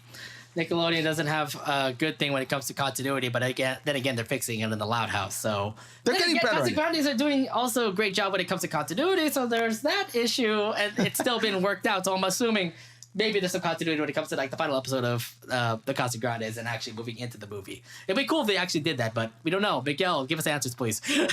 Yes, give us more. Okay, so obviously Casagrandes. It's time for us to reminisce on the great times of the Casagrandes. It's been quite a while since we ever heard about that amazing show. I know. I am not going to lie. I just hope we get some like references of the of the show in the movie. I mean, I really love to see like Nikki, Samir, Casey, Sid, especially Adelaide. Sid. Make the Changs play a role in this episode. I understand. Like we're talking about this brand new girl that just popped up, and I'm assuming she's gonna be the main character. She's one of the main characters in this movie. But like, you gotta have Sid. She is your best friend. Can you please look? At least Clyde was there in the Loud House movie to at least support him. Support Lincoln of everything. Yeah, chances are they could have Sid be have that sort of role in the Casagrandes movie, but much like how Clyde didn't tag along with the Loud families of Scotland, I don't think Sid's gonna tag along with them in this Mexico Aztec trip. Yeah, it smells like it's not gonna happen, but I'm just saying, like, I just need an appearance of Sid. I haven't seen her ever since the Casagrandes ended and they moved to the Loud House. If anything, the Casagrandes do appear. Like, every Casagrande is there. I mean, you get to see Hector, Rosa, Carlito, you know, Carl. You get to see Carlos. You get to see Frida. You get to see Maria. You get to see Bobby. Everybody is back from the Casagrandes, and they're in the Loud House right now. They have their own episodes. And they're about to be in their own feature-length movie. And let me tell you, they deserve it after the show got unfairly canceled. I think so. It got unfairly canceled for sure, especially... Nickelodeon, how dare you? How dare you do that? Shame on you. That's the reason why, like, when we were actually doing, like, the final episode reviews of the Casagrandes, we obviously had, like, heavy hearts saying, like, oh my God, this is the final, like, episode review and everything. So, oh my God. So, I mean, when you actually heard the fact that, like, you know, oh my God, this is like the final way of actually talking about the Casagrandes, like, back then, did you think it was over, like, Casagrandes just ending the talk? It's not, it might be the end of the Casagrandes series, but it's not the end of the Casagrandes themselves as characters, because it's pretty much the Casagrandes migrating into the Loud House. What I mean by that is that the Casagrandes are still going to have their own episodes. They're still going to be prominent characters, but they're just going to be under the Loud House name. Yeah, my thing is that there are at least some other characters that did pop up in the Loud House featuring the Casagrandes. I'll just say that now. You end up actually having, like, some secondary characters actually pop up. You actually did get Margarita to actually show up during Great Lakes Freakout, for example. Yeah. Okay, and you still didn't put Sid. I'm just saying. And not to mention the fact of how some characters in the Casagrandes main cast actually end up having prominent main roles. Like, they end up having their own Loud House titled episodes. Like, Carlota had one, Sergio had one. Yeah. You just wait till there is a Carl episode. Oh my God, I can't believe I'm saying this. Another Carl episode, this time under the Loud House belt. Yes. I think that's going to happen eventually. I mean, it did happen, sort of. Carl and Lola did switch places one time. That is true. That is true. But I think with that was a Sergio episode. It was a Sergio episode, yes. And also there was mainly Sergio. There was also an episode where the Louds were hiding from the Casagrandes in that road trip episode, hide and sneak, for example. So, and also, this is something that's on the top of my wish list. And, you know, of course, this is more like a guy could dream, can he, sort of thing. I don't think, you know, there's a high chance of happening. I want two things. Number one, make a Chang prequel episode. Oh my God. We want to see the life that how will that work? That's the thing. Are you going to see, like, what was it, Stanley and Becca, like, meeting up for the first time, like what you saw from the Louds when you saw Rita and Lynn Sr. meet up? No, it's more like, where did the Changs live before they moved to Great Lake City? I was kind of thinking, like, maybe we get to see, like, something, like a little montage of the Changs actually, like, seeing how Stanley and Becca met up and how they gave birth to Sid and Adelaide. That also. And number two, we want Lincoln and his squad to meet up with Ronnie Ann and her squad of friends. If only that could happen. I would love to see, like, Ronnie Ann, Sid, Casey, Samir, Nikki, all of them hang out. Oh, and Laird. Totally forgot about him. Yeah. Well, we get to see, like, Lincoln, Clyde, Stella, Liam, Zach, and Rusty all together. That would be pretty cool, but when will that happen? I don't know when. They do have potential to work, but don't treat them as ensemble casts. Make them have individual bonds with one another. Like, have some of Lincoln's friends interact individually with some of Ronnie Ann's friends. But I know, exactly. But again, we're going to see that possibly in the Loud House whenever it happens, that is. I mean, we did look into the future about possible Loud House episodes. We are going to have a Ronnie Ann episode, FYI. We are going to have a Ronnie Ann episode. Oh my God. We're all freaking out, especially, like, when it comes out in 2024. Ronnie Ann Luann. Oh my God. If you know, you know. But yeah, Ronnie Ann's, you know, stardom of having her own episode, it doesn't end with the Casagrandes. At the moment, she's only appearing in, like, cameo appearances. Like, for example, was it the fashion do-over? That one episode where you get to see, like, Lenny and Carlota have a fashion episode. That was a Carlota episode, okay? But, oh my God. It goes back to the point of, some of the Casagrandes cast of characters have their own focus episodes under the Loud House belt. It goes back to that point. Yeah. So if anything, like we can't wait to see more Casagrandes episodes in the Loud House. But let's go back talking about the movie now. Oh, you only have this image. We just know that this is gonna come out in 2024. It's gonna come out on Netflix, just like how the Loud House did with the Loud House movie. This one here, I mean, look, it's just one image. It's all about this one, Ronnie and this one girl, and it looks like they're currently in a Mayan history sort of thing. From the way you saw the picture, I mean, what are your first thoughts on how this movie is gonna go? How I think that this movie is going to go is that Ronnie Ann and her family are going to travel to Aztec. They're going to travel like deep down inside this city in Mexico where it has all this buildings, touches and statues and all that stuff like that. Mm-hmm. And I feel like there's going to be some sort of like deep treasure beneath it. I feel like, you know, with a setting like this, there's bound to be some sort of like treasure from Aztec or something like that. I feel like it's something like that, but I feel like in this particular scene, they're currently in like a history museum. How can they all be standing out like that? You can see all the treasures hang up like this. So I do agree with the story that they actually do go to Mexico and actually like try to fulfill like a family secret that they're hiding. Maybe there's like a treasure thing that they're probably going to be looking into. And then again, I questioned this one girl. What is her role in the show? What are your thoughts about this one new girl? Yeah, so when you look at this one girl, it leaves you with many questions and theories. Like, does she end up as Ronnie Ann's new BFF? No, don't tell it to Sid. Oh no, Sid is gonna get angry. And then Sid gets jealous, which, by the way, makes for quite an interesting character arc for Sid in the movie. But I digress. So either that, or maybe there could be a plot twist where she is a distant relative of Ronnie Ann. I feel like she's probably like one of those girls in the village, that Mayan village that you're talking about, or the Aztec village that she's probably going to be in, and probably she's probably going to help out Ronnie Ann when it comes to finding like the family treasure or family heirloom or something about like their family history, you know? Or if there's also the third possibility, and by the way, this is the least likely of the three because, well, Casagrandes isn't really the type to do this. Have her be a twist villain. No, they'll be like more. No. Like Morag was straightforward, but I mean, not really straightforward. She actually was like, I wouldn't say she's a straightforward villain, though, would she?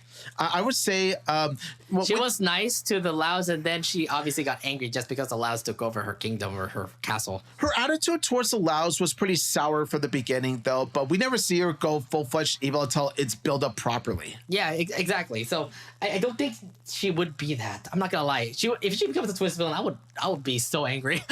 I'll be like, no, you're so promising to be Ronnie Ann's new amazing friend over in Mexico, but no. But it all comes down to how well the execution of her writing will be. And honestly, I just hope that her character is handled really well, no matter what the direction you take with this character. If I remember correctly, I did see like a photo of like Ronnie and her birthday, for example. So I feel like that's also a purpose in the movie itself. Like she could be what to Ronnie Ann what Angus was to Lincoln. This new character in a Loud Casa movie that is essentially an ally to the main protagonist in some way. Mm-hmm. Rather it be Angus being a father figure to Lincoln, or rather be this girl being like a older sister figure to Ronnie Ann. Yeah. I mean, like I said, I'm still kind of like filling up the loops when it comes to it, but I know it is going to be set in Mexico. I do have to say, this feeling because I did have like a couple of snippets here and there.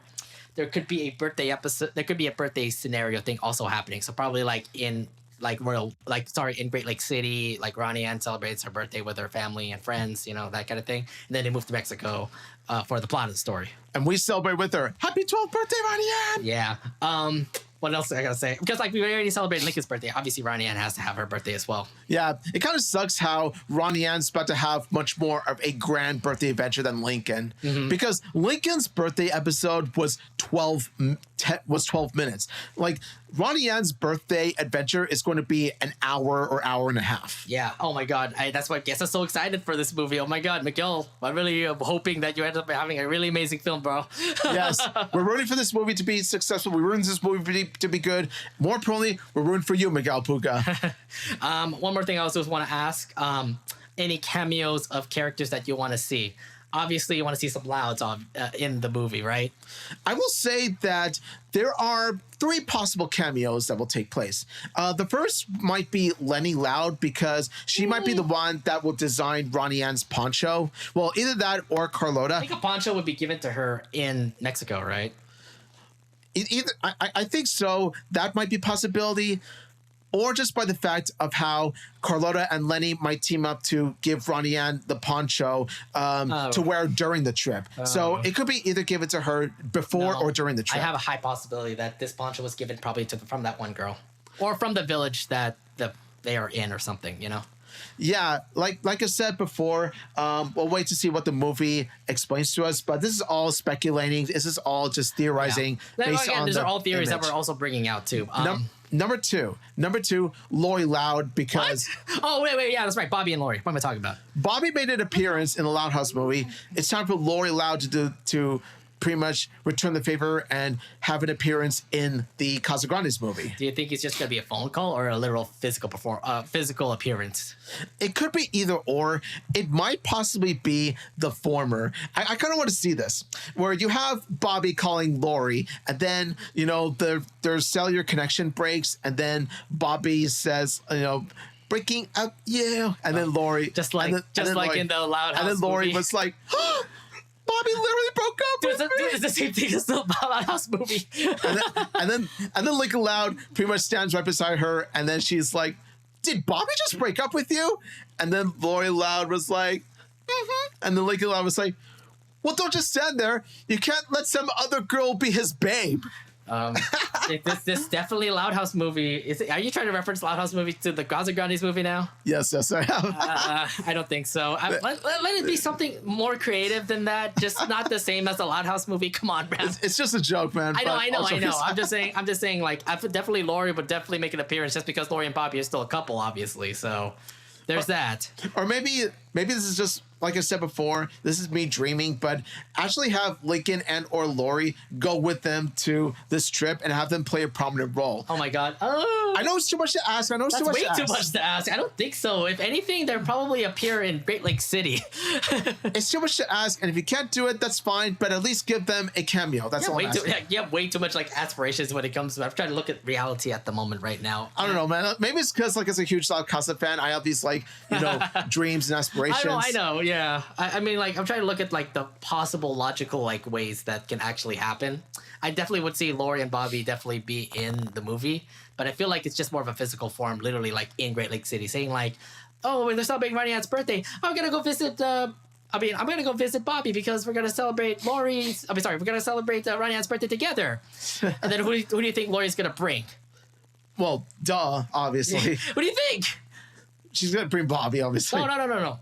You're not getting the joke here. Lori's gonna drive to Great Lake City to meet up with Bobby. And Lincoln. What do you think she's going to bring? Lincoln. And I really hope there's going to be a Ronikin moment in this movie. There might be a Ronikin moment. And they might even share a kiss just like it didn't save the date. Who knows? Oh my God. If they do. Oh my God. I mean, if Miguel would make that thing canon, I would love it. Oh my God. That's quite of I don't know if that's a real possibility. I'm not going to lie. But...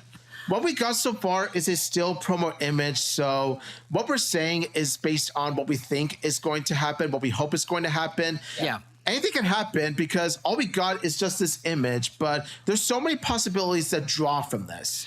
Oh my God, yes. There's way so many possibilities that come from it. But at the moment right now, I just feel like that's just the whole plot line that we're seeing. It's just Ronnie Anne in a Mexican town with this new girl, and I think they're trying to figure out some sort of mystery in that town or a mystery in their family heritage or something like that. I don't know. Again, possibilities are endless. I mean, when it comes to seeing cameos, I don't see any other Loud that could come up besides Lori and Lincoln.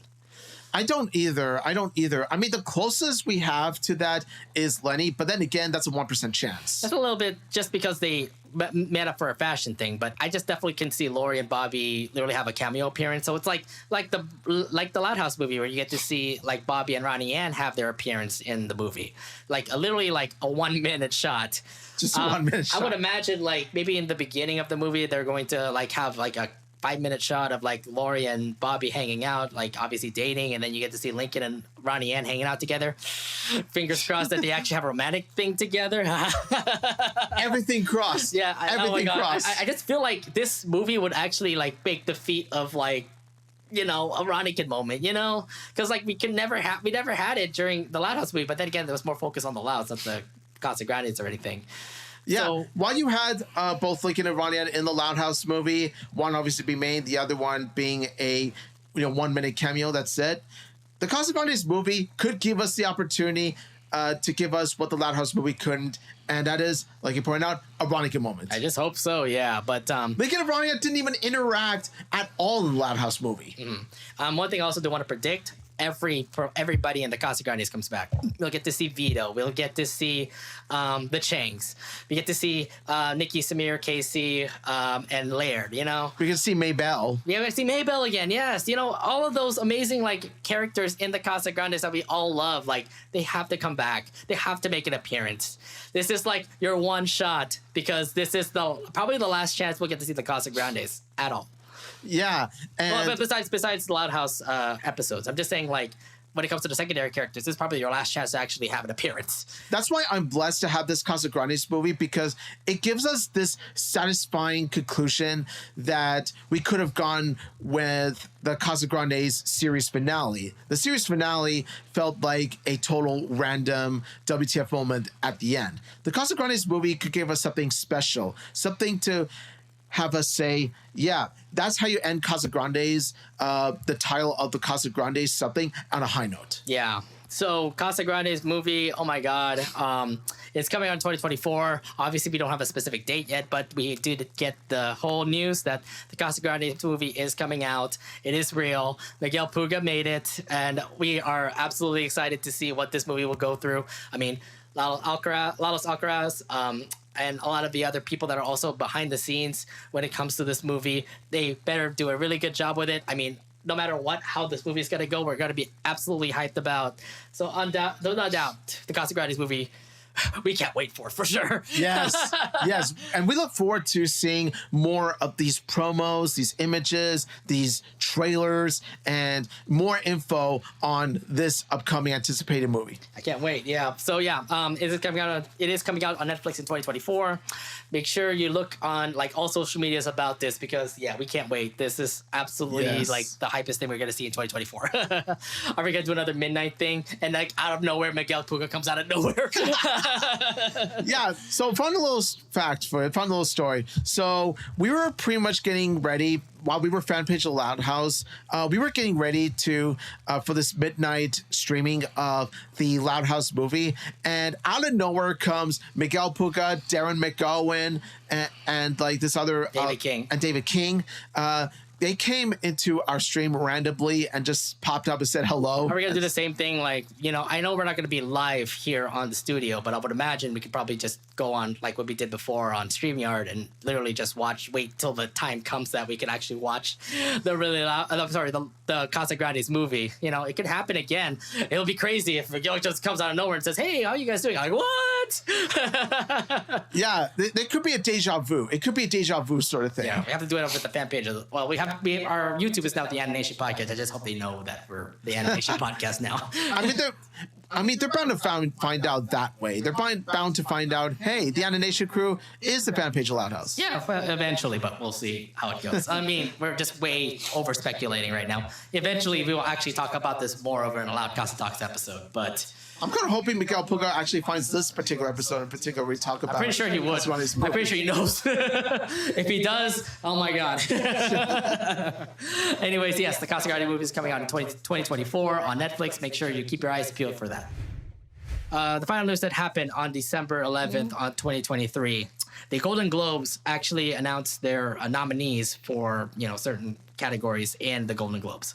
Now, this is very impactful considering that there's a lot of animation and kind of like amazing movies that actually did hit the Golden Globes. So if anything, we do want to talk about it a little bit before the show ends here. Obviously, some animated features did get featured, obviously, as nominees. Let's go through a couple of categories. First off, original song. I mean, your song Peaches actually got nominated. My song Peaches, let's go. Peaches, peaches, peaches, peaches, peaches, peaches. Okay, so but here's the thing: there's other songs that are also in this too. I mean, three Barbie movie songs were actually featured in this. Yeah, unfortunately, this is where Peaches meets his big threat, Barbie, because there's not one, not two, but three Barbie songs that are in that particular category. And the thing is that as much as I want Peaches to win, Peaches is a bit too short. That was the problem, is that the length could have been longer, whereas the other songs, especially the Barbie movies, were much longer in length.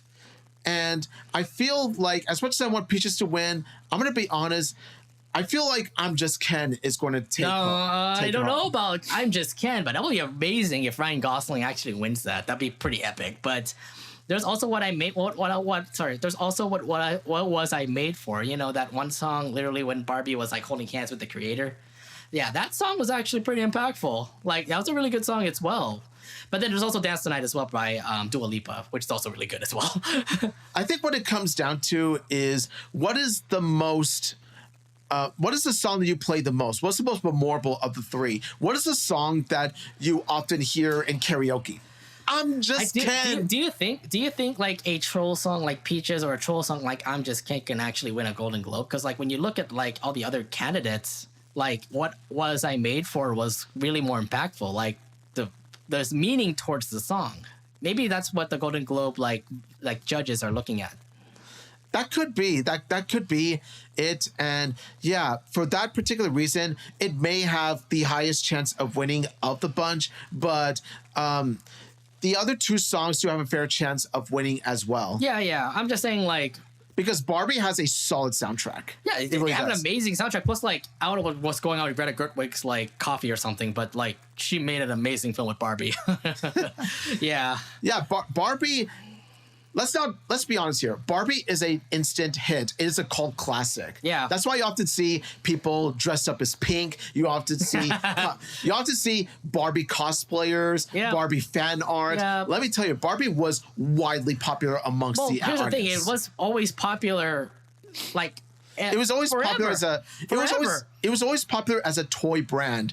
But like nowadays you often see, you know, when people think of Barbie, yes, they do primarily think of the toy brand, but they also think of the hit movie as well. Yeah, well, the movie definitely like impacted Barbie a whole lot. Plus the fact that like everybody in that cast was absolutely perfect.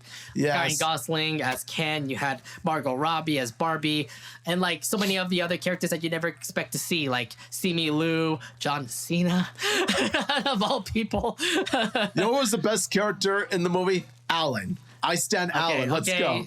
Alan was also pretty funny too. So Alan's the best character in the movie, mainly because of the fact of how he's his own character and he's a shy, awkward nerd. But then again, it is what Michael Cera is too. Like he's supposed to like act as shy characters. He did Scott Pilgrim. He did like other characters as well. So he even did Scott Pilgrim in the anime. So yeah, I think that's what that's what pretty much makes him the most iconic. It's just like he's the odd one out. Exactly. So yeah, I mean, nonetheless, I mean, the Barbie movie definitely had an amazing film. Again, 3 of those songs are nominated in this category for Best Original Song. You say that you're thinking that Peaches might win, but you're thinking that I'm Just Ken is going to win, right? Yeah, like I said before, Peaches would have had a shot at winning. If not, had it been for the fact that it could have been longer. Yeah, I know. I heard you. I mean, like, I'm not gonna lie. Any of those 3 Barbie songs are probably gonna win it. I mean, I'm Just Ken versus What Was I Made For? They look like both could be good songs, but Peaches is also good as well. Then again, everybody was like downloading the song and listening to it all the time, including myself. So many times, I would imagine. Yes. Peaches. Countless times, man. Countless times. Okay, I do have to bring up Addicted to Romance by She Came to Me and Road to Freedom by Rustin. Again, look, they're still nominated. I want to give them their props, but yeah, even though we haven't seen any of either of these 2 movies, we still want to mention it because they are nominated as well. So yeah, I have to say, any one of those Barbie movies are going to possibly win that Best Original Song category, and I If I were to bet, I'm not gonna lie, I would go for What Was I Made For, because I feel like that will win Best Original Song. I would say that What Was I Made For has its own reasons for winning, but I'm Just Ken. Let's be honest. It was so massive, so iconic, and it does delve into Ken's character. So I would say I'm Just Ken. I'm betting on I'm Just Ken. Okay. There's also Best Original Score, and there's a surprise in the Best Original Score category. First off, Daniel Pemberton for Spider-Man Across the Spider-Verse. That's an animated film. Wow. Yeah. Being part of the Best Original Score, that's something. And that's not the only animated film to be nominated for original score. We're gonna mention another. Yeah. Dude, Joe Hisaishi. Joe Hisaishi From The Boy and the Heron. That's an anime. It's an anime. What? Yes. That's the original score? An anime? An anime movie got nominated for Best Original Score. You read right. Then you also do have you also do have other hit movies like Oppenheimer, Kill of the Flower Moon, Poor Things in the Zone of Interest. But, oh my God, 2 animated features for the Best Original Score. Ooh, that's tough. I'm not going to lie. Those animated features are going to be tough to beat compared to Oppenheimer. Yeah, Oppenheimer, I will say, is going to take the crown in terms of that because Ludwig does masterful composing, if you see in the movie itself. But if I had to choose between either of the 2 animated movies, either or, as to which one has a better score, I like Across the Spider-Verse more as a movie, although The Boy and the Heron does come as a close second. But I would say Joe Hisaishi, I feel, is going to take it. Joe Hisaishi still has that touch. He always has that touch of composing Studio Ghibli movies, like almost all Studio Ghibli movies, for years. And Joe Hisaishi, with the way he composes the movie, still brings that Studio Ghibli magic, that Hayao Miyazaki movie magic into the film. But my thing is, oh my God, there's just so many good ones here. I'm not going to lie. Even Robbie Robertson, who's also part of the Kills of the Flower Moon, movie itself. It's really tough to pick out, but I mean, I do have to say this. The animated films that were featured in this category did an amazing job to actually make a nomination for the Golden Globes here.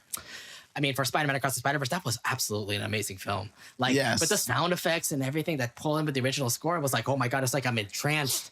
I've been hearing and all those amazing sounds in that. And then I don't know about Boy and the Heron because I haven't seen it yet, so I won't say any judgment on that. But dude, watching Oppenheimer and watching through the whole entire scene of how the music, the intensity when it comes to the music, especially when they're doing that whole dropping the bomb thing. I just feel like Oppenheimer undoubtedly would probably take the cake here. I'm very sorry that, I will give them props about Spider-Man Across the Spider-Verse and Boy and the Heron getting their nominations, but you can't beat out when it comes to Kills of the Flower Moon and Oppenheimer. So I still say Oppenheimer would definitely win it, but there's no chance that these other ones will probably get it. Yeah, Oppenheimer is my prediction as well. I feel like it's gonna, blow them all out of the water, even though all of them do a masterful job of composing themselves. Yeah, so, I mean, again, I just never expected an anime to actually hit up the best score nomination. That was just way crazy. I think that at least a nomination, the fact that an anime movie, The Boy and the Heron, got a nomination, if not a win, is honestly a victory in and of itself. Yeah, I think that's a huge victory for sure. And of course, Spider-Verse, no doubt. I just felt it was so great to actually see that, have that best score nomination. So amazing. Cinematic and box office achievement. Now, I don't know what that means in particular. I'm assuming that it's numbers. It must mean that. I think it's a brand new category to me as well, but I feel like it's primarily focuses on the impact that it had on movie going in 2023. It's a combination of that and also how much money it made in the box office. Yeah, I've never heard about this category before. I feel like it's brand new for Golden Globes, but there's some actual notable movies in this. Barbie, obviously. Guardians 3. Ooh, good one there. John Wick 4, Chapter 4. Ooh. Mission Impossible: Dead Reckoning Part 1. I haven't seen it. Have you? You said it was good, right? I've seen it, yeah. It was one of the better Mission... It's one of the best Mission Impossible movies. Oppenheimer. Yeah, I didn't really bring Oppenheimer... Barbieheimer here, huh? All of this. Yeah, we're bringing Barbieheimer in here. Let's go. Spider-Man Across the Spider-Verse, animated film. So a great thing that they're actually putting this in the category. The Super Mario Brothers movie. Let's go! Picture for Super Mario Bros. Movie. Let's go. Oh, and then Taylor Swift. Oh All no! the Swifties, all the Swifties. The Eras tour, really? That movie could thank all the Swifties that poured their money into seeing it. Oh my god. I don't know what it means by box office achievements. I'm assuming that it's probably like, oh my god, it hit the top of the numbers. So Barbie definitely hit the top of the numbers when it came out with Oppenheimer. So it's like both films absolutely correlated to actually having like the best achievements when it comes to the box office. Yes, same with Spider-Verse, because I think it was the best like popular animated film when it came out too. So I mean, I have a feeling if Taylor Swift wins, I'm going to be like, oh my god, the Golden Globes is rigged. So I think what it comes down to is, okay, Taylor Swift, Spider-Man Across the Spider-Verse, Oppenheimer, Barbie, and Mario. What do they all have in common? They all have large fan bases. They all have large fandoms. It's sort of like and that's also large fan bases, large kinds of fans of these movies are a grand majority of a reason why these movies made as much money as they did. So it's a battle between the Mario fans, the Nintendo fans, and the Spider-Man and Marvel fans, and the Barbie fans, and the Christopher Nolan fans, and the, well, Marvel fans again because Guardians of the Galaxy. It's a battle amongst those kinds of fans. So I feel like it's going to be tough competition between them because of the impact it had, and like I said, the amount of money that each of them made. But my thing is, like, if all of them actually achieve like greatness when it came to like the box office and stuff, which one actually would stand out from all of these nominees? In your thoughts, from all these like 7 films that we just talked about, which film do you think would actually win this category? You know, as much as I want to say Super Mario Bros. Movie, there is one particular movie that beat it, and that is Barbie. Mm-hmm. I feel like, and as much as I love Oppenheimer, I will say, you know, Barbie, like I said, it does have that large cult-like following where they dress in pink. They all grew up with Barbie toys and all this stuff. Like Barbie itself, I felt like had the biggest impact and the biggest, you know, box office success. Well, I need to look up how much Oppenheimer made. It may have made, I'm trying to remember if it made more or less than Barbie, but Barbie I distinctly remember. I don't think it matters when it comes to the numbers. It doesn't matter when it comes to numbers. It matters when it comes to success, and all of them turn out to be successful. That's the reason why that it's tough to actually pick a winner. But my prediction, if I do have to bring out a prediction, I do predict that if I have to choose among them, Barbie. You know what's kind of funny? I did say that Barbie was better than the Mario Brothers movie, and you kind of got pissed at me about that. Yeah, see, here's the thing. There's a difference between, like, I want the Mario Bros. Movie to win, and I predict that the Barbie movie. No, but why you got angry at me when I said Barbie was better than Mario? I didn't get angry at you. I expressed how defeated I felt when, you know, Barbie. You said pig boy. I'm like, what the fuck is wrong with you? I didn't get angry at you. I was just more along the lines of, okay, we're rivals. It's a friendly rivalry sort of thing. I was like, okay, now you're siding on Barbie now, out of all times. I'm not siding with Barbie because I like it more than Mario Bros. Movie. I still like Mario Bros. Movie more. But you still do. But I do acknowledge that Barbie has a higher chance of winning that particular nomination than Mario, unfortunately. Okay. This is the one time you'll say Barbie. I have to put my bias aside. I'm sorry. I have to put my bias aside, and I gotta put my bias aside. Bias is huge on Mario Brothers movie. I'm just saying. if you couldn't tell already. Yeah. John Wick 4 definitely is not gonna win. Mission Impossible is definitely not gonna win. Guardians of the Galaxy, I'm so sorry, but it's a great film, but it's not gonna win because I know that they always overlook the comic book movies. I really hope Spider-Man Across the Universe actually does win, but the thing is, like, again, they kind of overcross when it comes to the comic book movies and animated movies as well. Super Mario Bros. Movie, I'm sorry, it's also going to overtake that as well. Taylor Swift, if that wins, I'm going to be like in a riot with the Golden Globes because, like, come on, it's just a freaking concert. Why would you even like put this in the nominations? Blame the Swifties for it. I mean, okay, what? Because everybody came into the movie theaters because they cannot get a ticket to the concert? Is that why? Come on. Keep in mind, tickets, they're either really expensive to get or they're just like sold out in like like that. Oh yeah, they definitely sold out like that. I mean, but bruh, I mean, I understand that like it definitely did hit like box office numbers like a lot, but I'm like Swifties, I don't think you're going to get this win. I just hope not. So it does come down to Barbie and Oppenheimer. And again, I mean, I my third place vote would go to Spider-Verse, if anything, because it definitely made an amazing achievement. It's just tough to decipher between Barbie and Oppenheimer because it was Barbenheimer weekend. You can say Barbenheimer. Well, I can't. It has to be one. It has to be one of them. You could cheat. No. I can't be one of those judges here. Okay. I absolutely love Oppenheimer. If anything, it will win Best Picture of the Oscars or the Golden Globes for drama.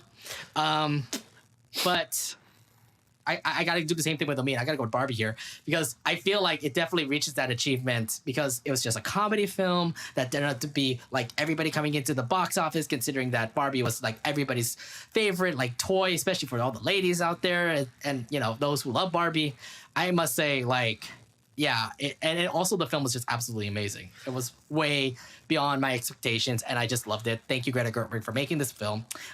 Yeah, Barbie to win this particular category. It was surprisingly deep for a Barbie movie. Like for a movie that is based on girls' toys, it actually delves into deep themes like existential crisis. Yeah, because it's a Barbie doll literally just becoming to life, and obviously Barbie doll like some people don't like Barbies that much, and that's why she's like, oh my god, I'm so crying like that. It's because they've grown out of it. No, exactly that kind of thing. I mean, no doubt, Barbie was just a great film. All right, we saved the best for last, obviously. The best motion picture animated. Now there are six films in this category, and there are some that might surprise you. By the way, The Boy and the Heron. Omid already talked about this. Boy and the Heron, Elemental. Okay, so I'm not gonna lie, downward slope, but go up. Spider-Verse. Oh no, that's great. The Super Mario Brothers movie. I mean, I'm a huge fan of it. Yeah. Oh my god, dude, really? Suzume?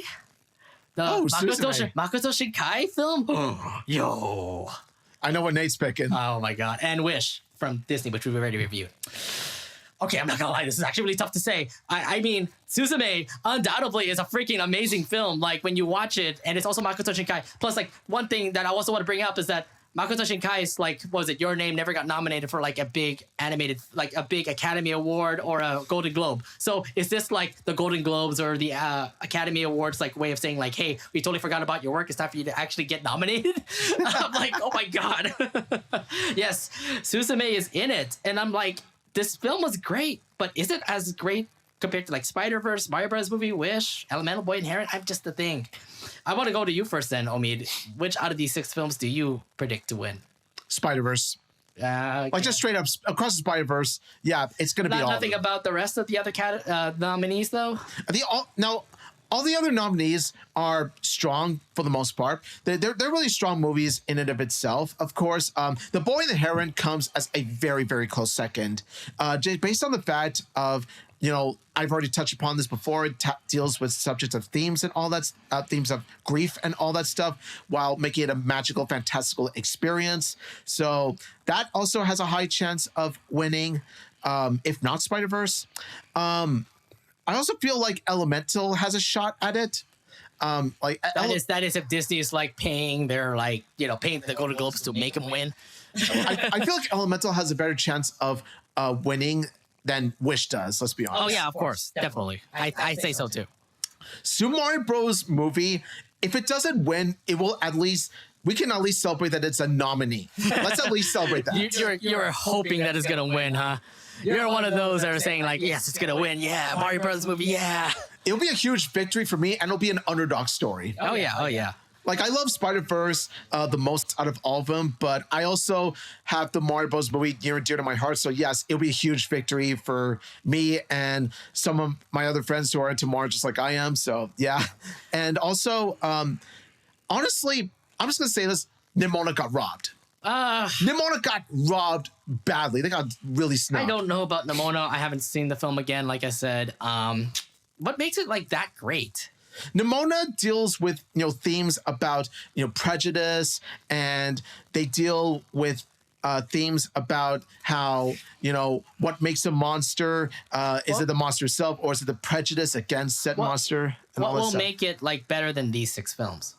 Not better than these 6 films. I feel like if I were to substitute, if I were to have Nimona take the place of any of these films, it would definitely be Wish. I would have replaced Wish with Nimona. All the others have their places secure. My thing is, because like Elemental would be Disney's representation when it comes to the Golden Globes. Disney already has the representation. Right, exactly. So I'm like, I don't think any of the Disney films are going to win. Wish and Elemental are definitely underdogs compared to like the other films that are talking about here.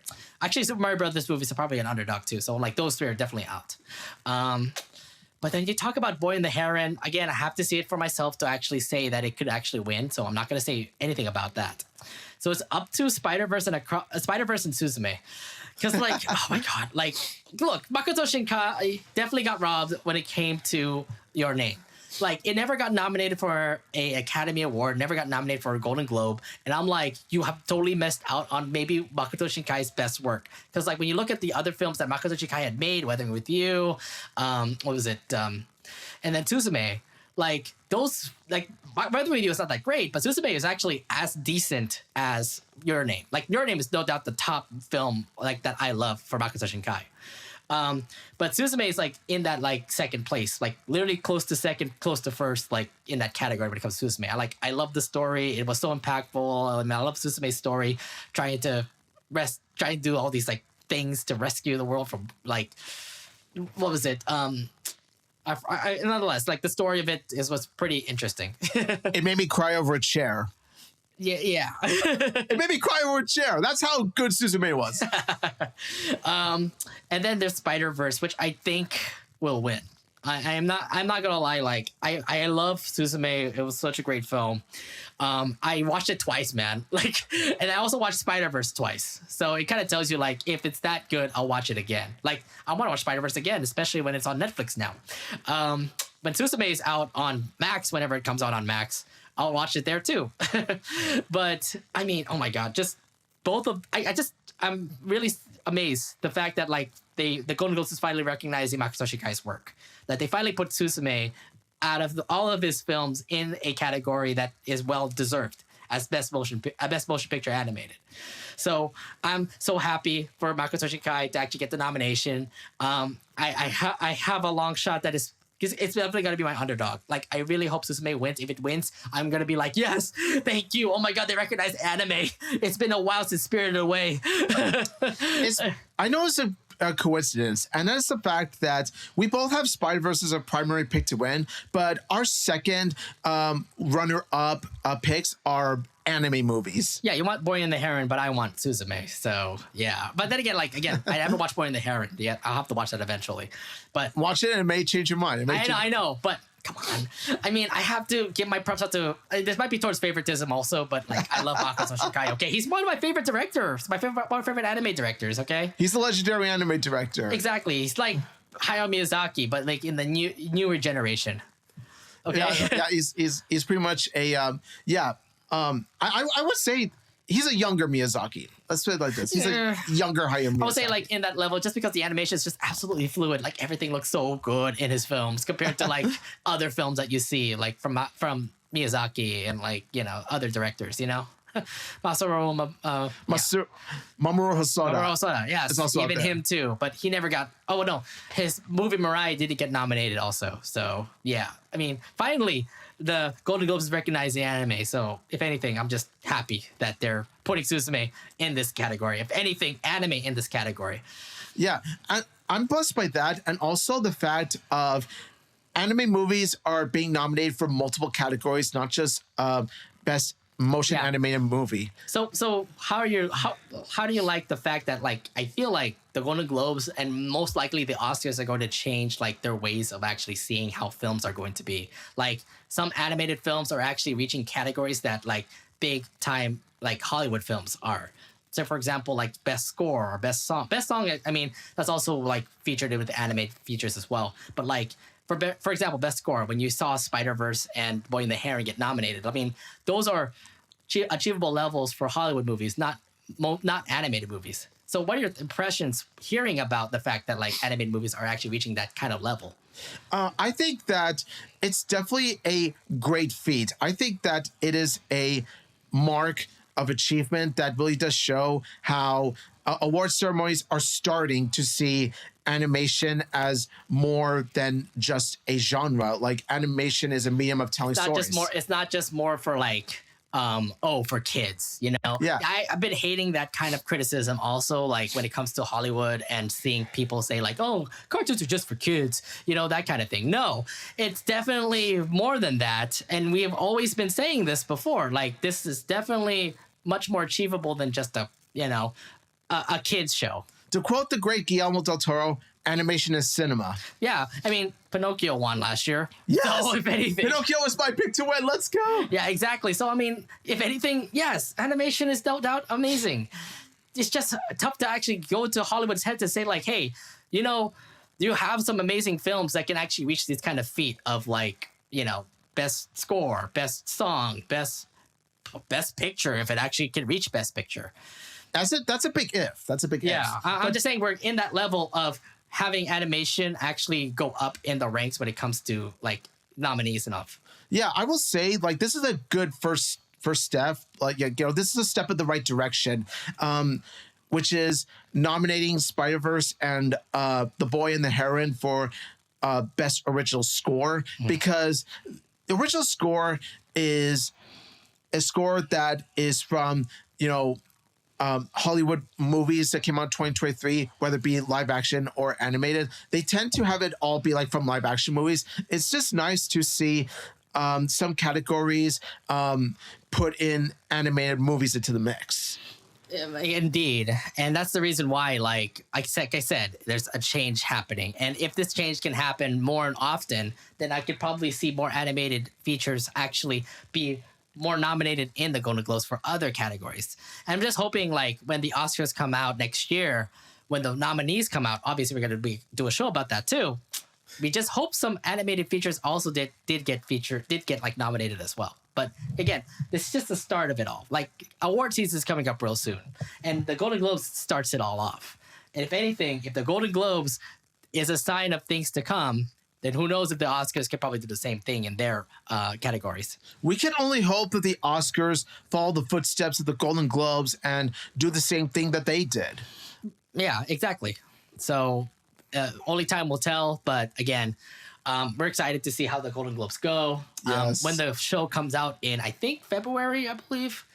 I don't recall, but January wow. 7th. So it's actually next month. Oh, shoot. It's actually, yes, January 7th. You heard it here. In the first month of 2024, we're going to get Golden Globes. Oh, my God. Okay, so we got to go quick on this now. Yes. All right. So, yeah. Again, more award shows are coming out real soon. I know we have the Anime Awards coming out in January. So when those nominees come out, obviously we're going to do a show like this. Oscars are also having their show as well. I think that comes out in March, but I know the nominees come in earlier. So we're going to talk about that when that comes out as well. But yeah, I'm looking forward to see how the Golden Globes go. This looks to be promising for animation. Yes, let's hope and enjoy this upcoming Golden Globes award season. Oh yeah, definitely. Well, that's pretty much it for our Anination podcast episode. Again, thank you all very much for watching. For those who are watching on Twitch, thank you all for checking in. Make sure if you're watching on Twitch, make sure to follow us. Hit the follow button so you'll be able to be notified when we'll be on Twitch to do a live stream of our recording. And for those who are watching on YouTube, make sure you also follow us by subscribing to the subscribe button on the channel, as well as hitting the bell button so you'll be notified when we'll have a brand new video coming up for the Anination podcast. Also follow us on our social media websites, Threads, Instagram, Twitter, and Mastodon. And Threads, yeah, and Threads. I've got way too many websites, dude. And then also check out our Patreon as well. Go to patreon.com/Anination podcast so you can be able to actually check out all the features that we have, including all the pictures that we've been using for this presentation and a whole lot more. So yeah, go ahead and be a Patreon there. Yeah, so let's just say that the more you pledge, the more rewards and perks you're going to get. And that's pretty much it for us here at the studio here. We'll be back next week for a brand new episode of the Anination podcast. Again, thank you all very much for checking out checking us out here on Twitch on a Tuesday. I know it's way off schedule, but again, for those who are watching on Twitch, thank you very much for watching. And for those who are watching on YouTube, thank you all very much for watching this episode. Until next time, we'll see you guys in the next one. Have a lovely day, everyone, and hope you all having a nice holiday season. All right, bye guys. See you guys in the next one. See you in the next one.